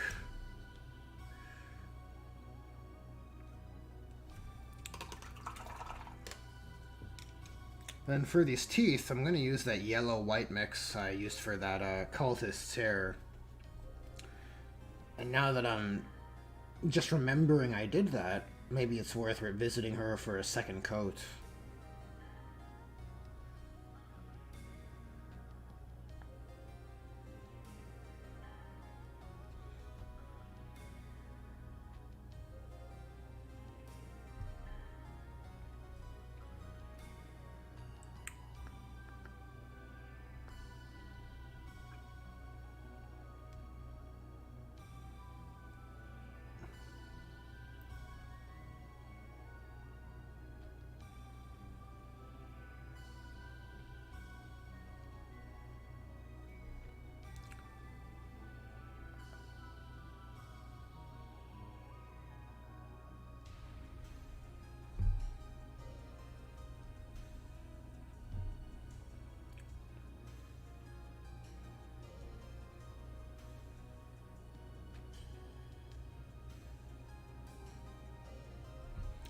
Well, the dark skin and white eyes is certainly working for us.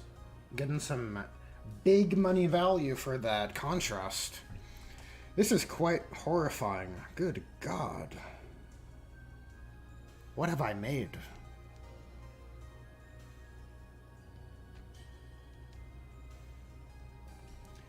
Just horrific.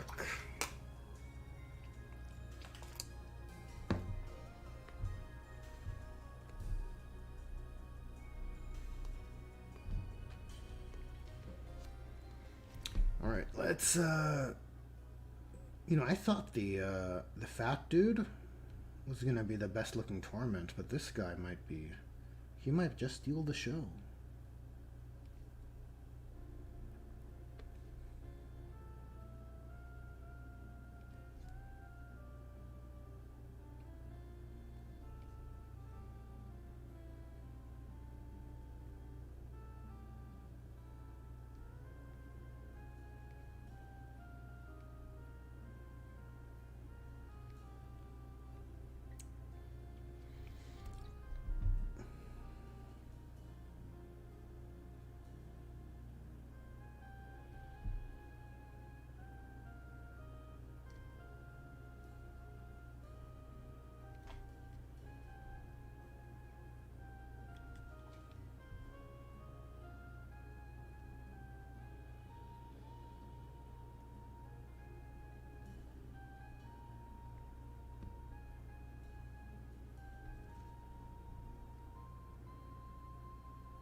Maybe this is a good area to leverage some stippling.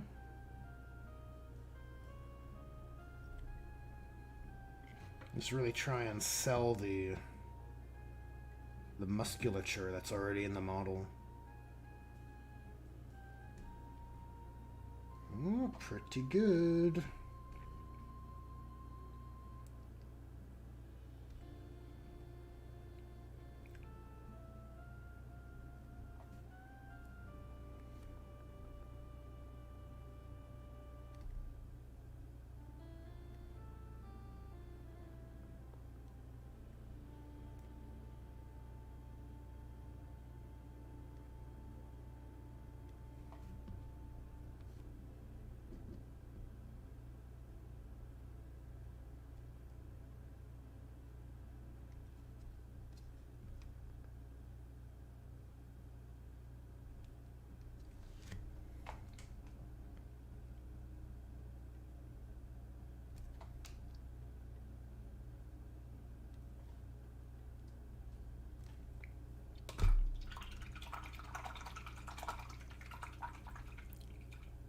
Definitely like nightmare fuel adjacent. It's making me feel quite. It's quite unnerving. It's the high contrast of the teeth and eyes, I think. Not as strong with this guy though. I guess literally there's less intense paint used. Let's do a quick test. What happens if I just get some pure off-white and just give him the same treatment? Is it all in the eyes?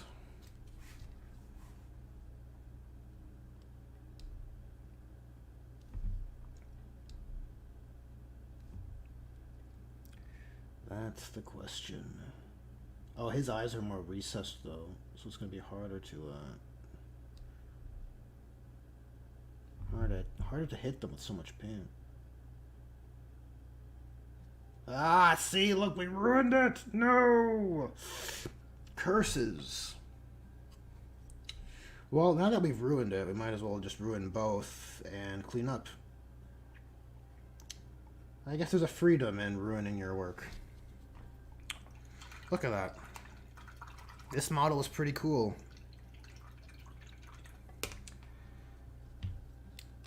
And just like that,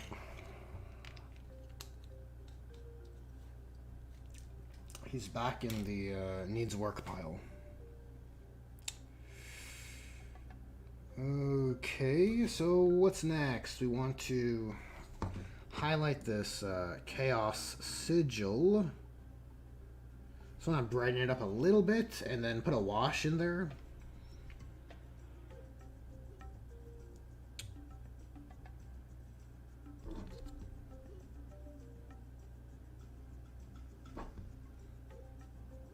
We'll clean it up a little bit before the wash goes in.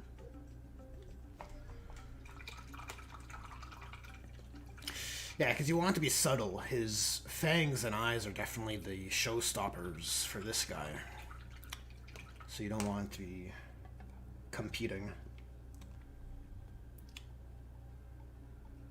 So you get some black, mix it with some dark sea gray, and then we'll go in here and clean this up a little bit.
Just following the anatomy.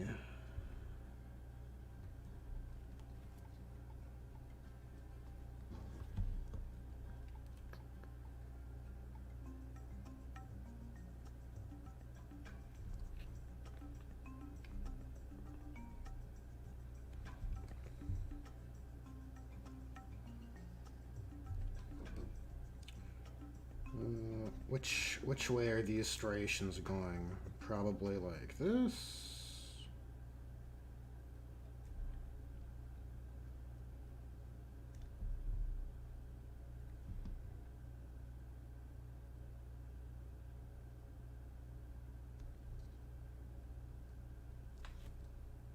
Hmm.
Okay.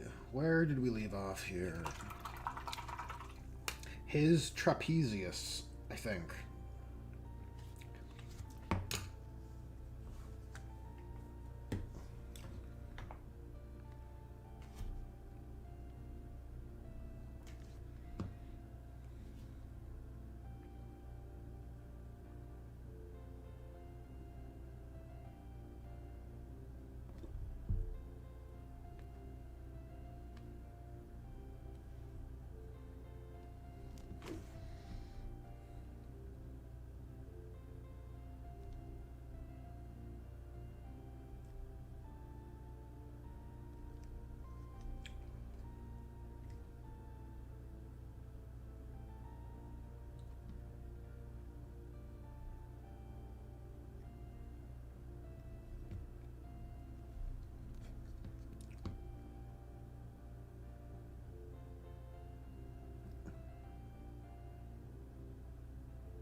Really trying to just increase the contrast on these areas. Because those are the... I mean, they're going to be the brightest areas of the model.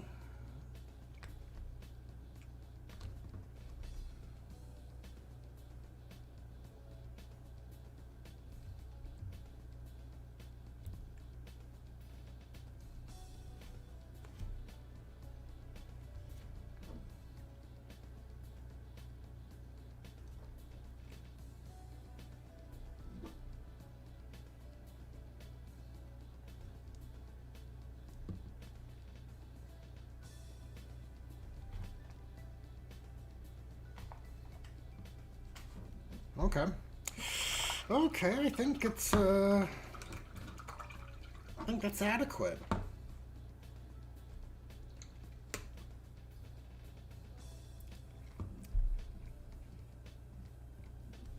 Quite fun. Quite fun. Okay, so I'm going to take some Poxwalker Shade. A shade notorious for clumping up on the bottom, so excuse me while I shake this up.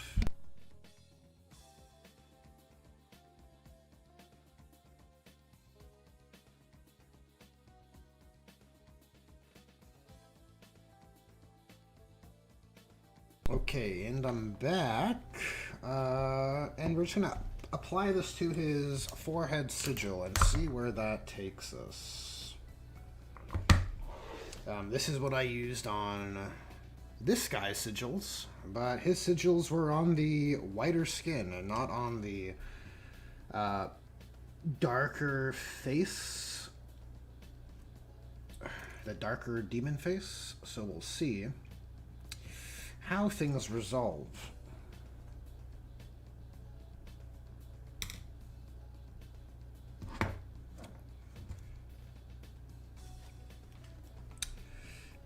This guy's mouth could use a bit of brightening, I think.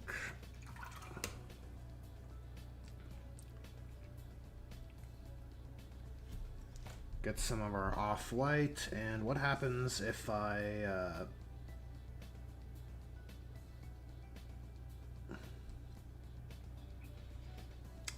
not the best. But you know what? We'll put some colors down on his purity seal, or chaos seal. And I think with a wash, it'll marry everything together.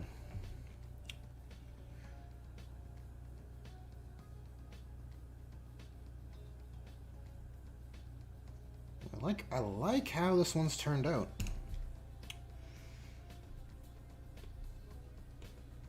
Well, you know what? While we're here, we should just begin building up that red cloak so that he fits with his peers. We don't want this guy feeling left out.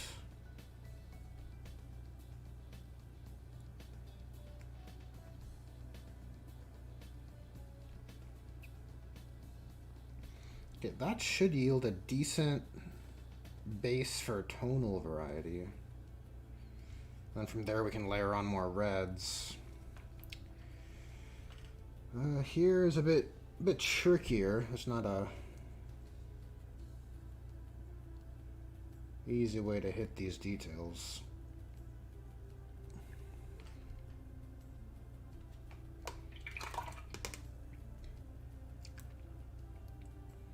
And some Nagaroth Night goes in here.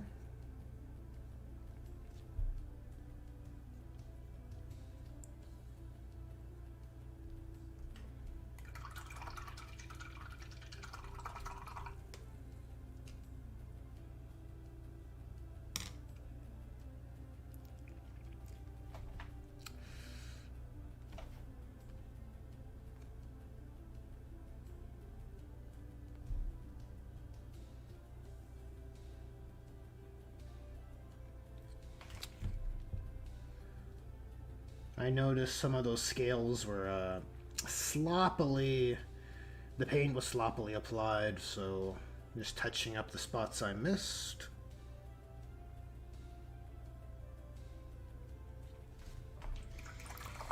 And I think the best thing to do for those scales is to kind of treat them like a Tyranid carapace, probably, in that you take your brush and just feather just a few flecks.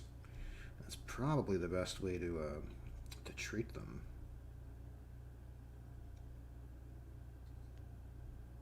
I think.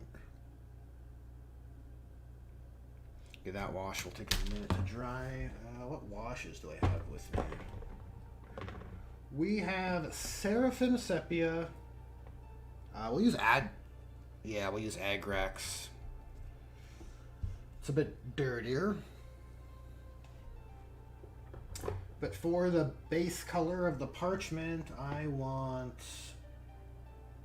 a bone color. Do I have a bone color with me?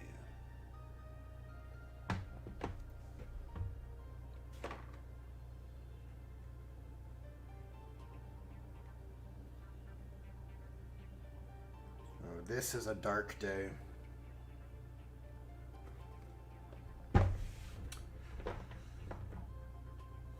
I happen to have forest skin. It's not perfect. I'll give it a shot. We'll see. Maybe it'll yield an interesting result. Maybe.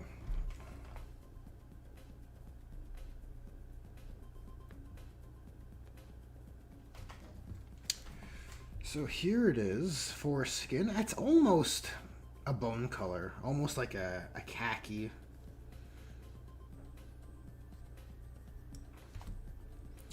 So if we apply it to our parchment,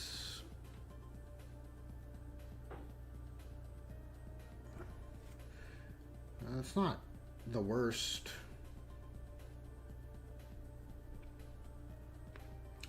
Just mixing it with some of that off-white on my palette.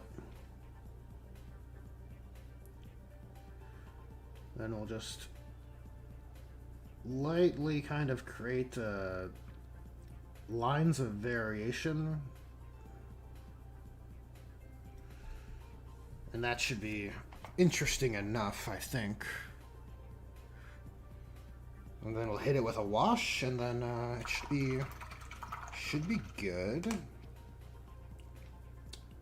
Though we'll add a bit more off-white and just do a very quick edge highlighting here.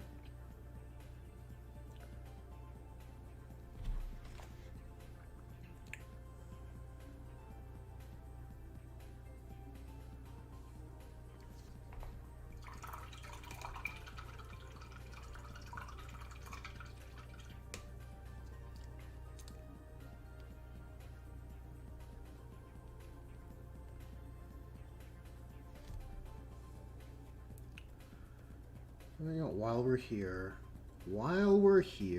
maybe we should hit this ear with something so it has some readability.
Probably benefit from adding some glazed incubi darkness into the deeper areas of the skin here, just to kind of keep things consistent with the rest of his anatomy.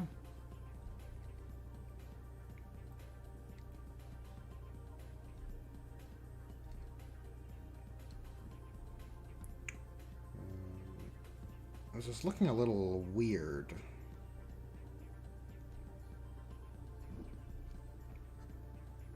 But now it's more similar.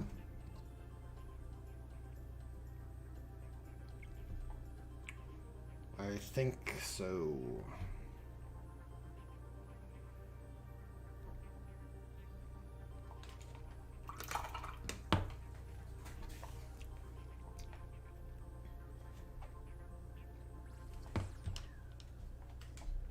What time are we at?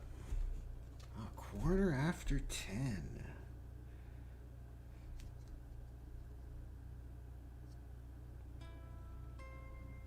Well, it does feel like we've made some decent progress on some of these cultists. Very little progress on our Dark Commune, but it must be taken in one step at a time. Oh, this guy's gonna be the leader. He's gonna steal the show. I can feel it.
Okay, so before I forget, let's do this Cultists hairpiece.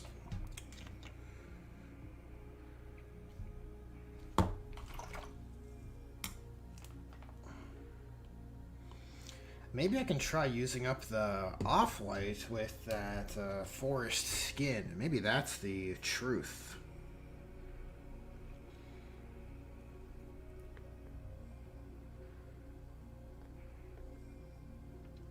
Let's try this.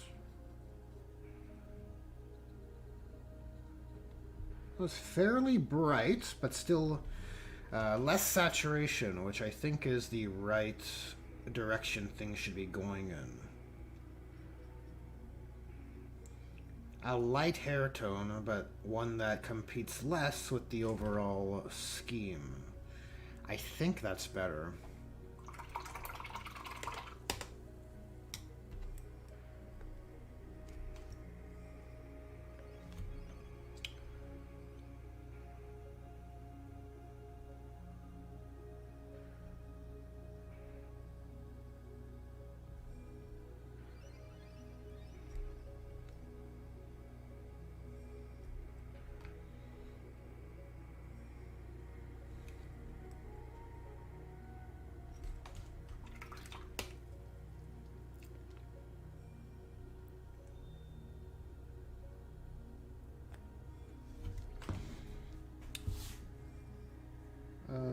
You know what? I do want to do some highlighting on this detail because I think it'll look nice, but I think the paint is just too wet still.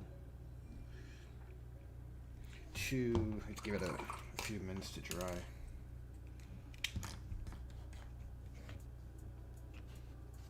Oh yeah, look at these accursed cultists. We're coming together. Just one Torment is significantly unpainted. The others are looking real sharp, I think. Look at them. Yeah, I don't know about this wing color. Still trying to feel out the scheme.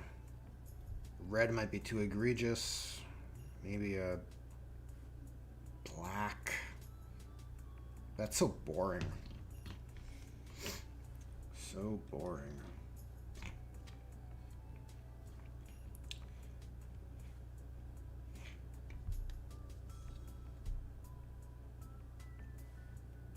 God, it looks so good.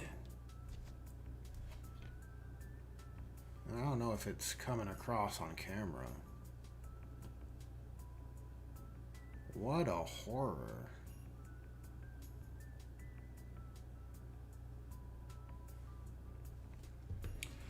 Well, he's definitely going in the thumbnail next time.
Yeah, I don't know about this wing color. The webbing, specifically.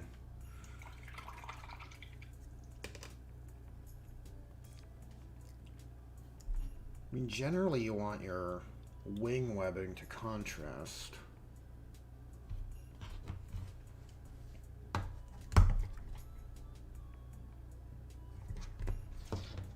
guess we'll just have to throw stuff at the wall and see what sticks.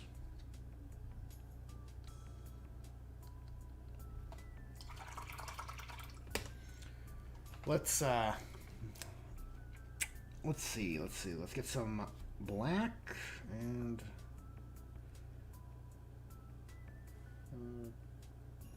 can I get away with this kind of messy painting? I think it's a bit of damage. We incur a bit of a bit of damage to the painting I've already done.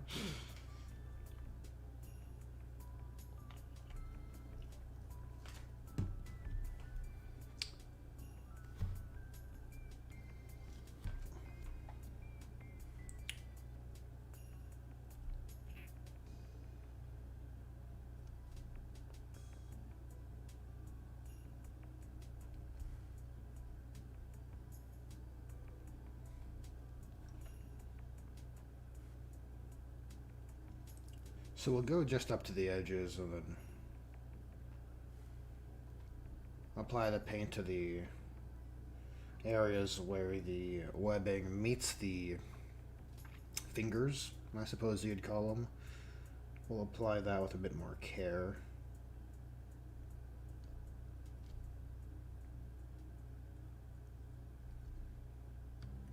Yeah, I guess I'll go with a black. It's simple, but I feel a bit more confident that it's not gonna throw the composition out of balance.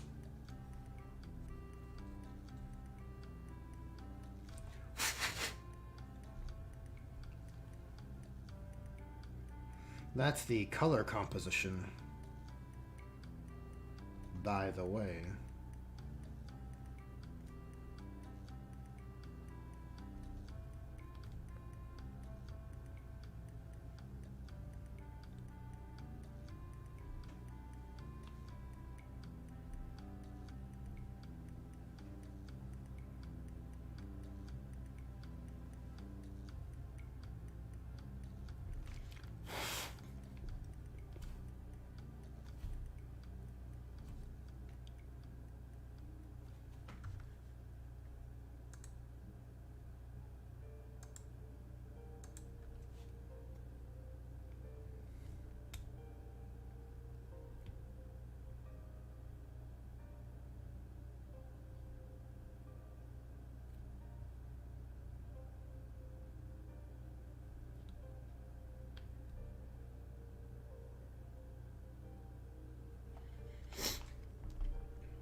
Yeah, you know what? I think black was a good choice.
This is very intense music. It's not that relaxing. It's very dramatic. Sort of like a respite before the final boss.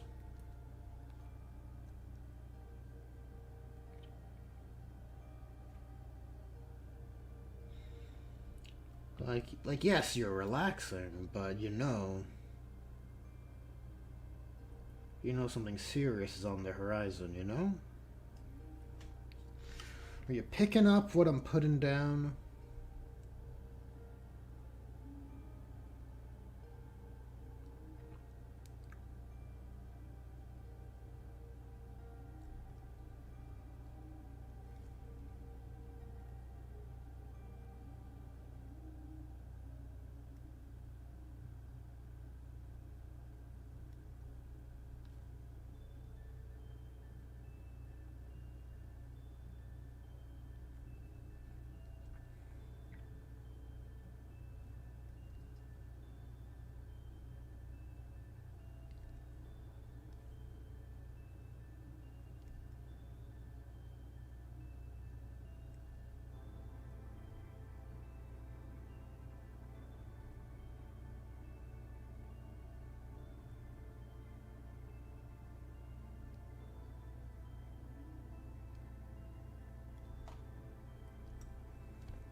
I wonder if there's a turnaround of this model on the GW store. Then I'll know for certain if I am painting this correctly. It's kind of hard to tell where the skin begins and the clothes start, or where the skin ends and the clothes start. Accursed Cultists. There you are.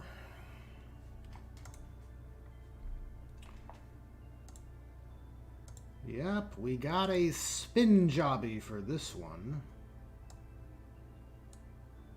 Okay, so it actually looks like my decisions are correct. Which is good.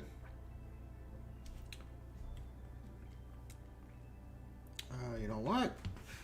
Probably wrap up shortly, but I'll do these eye holes first.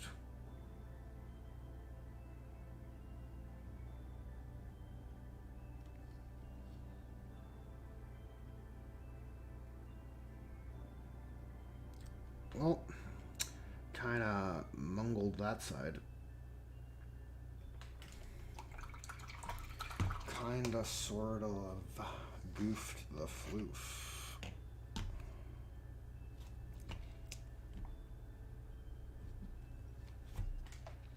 Too early to fix it, or what?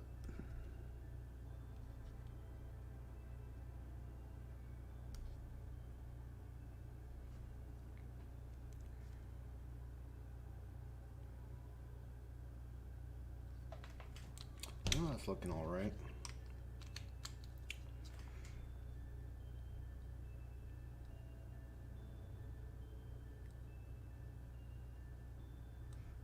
Oh, man. Try and clean things up and you mess up something else.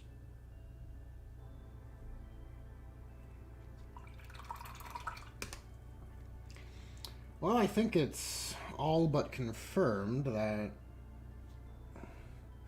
our big arm ripped demon is definitely our star. Yep. I'm just gonna ruin this some more and then end the stream. That's the plan. We're just gonna fill the whole socket white and clean it up next time.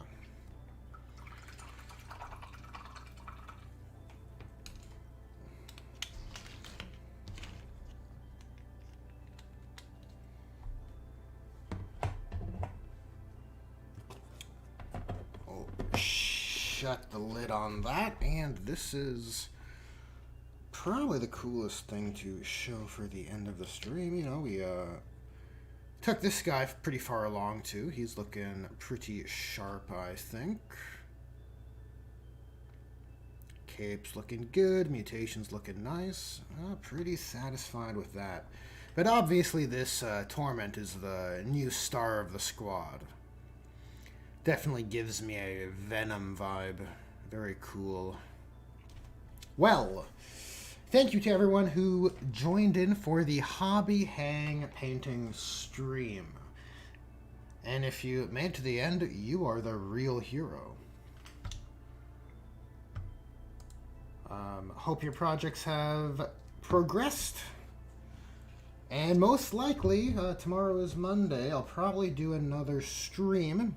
We'll see if we can get the usual suspects to join in. And, yeah, with that, I'm going to wrap it up here. Thanks again for watching, guys, and I'll catch you in the next one.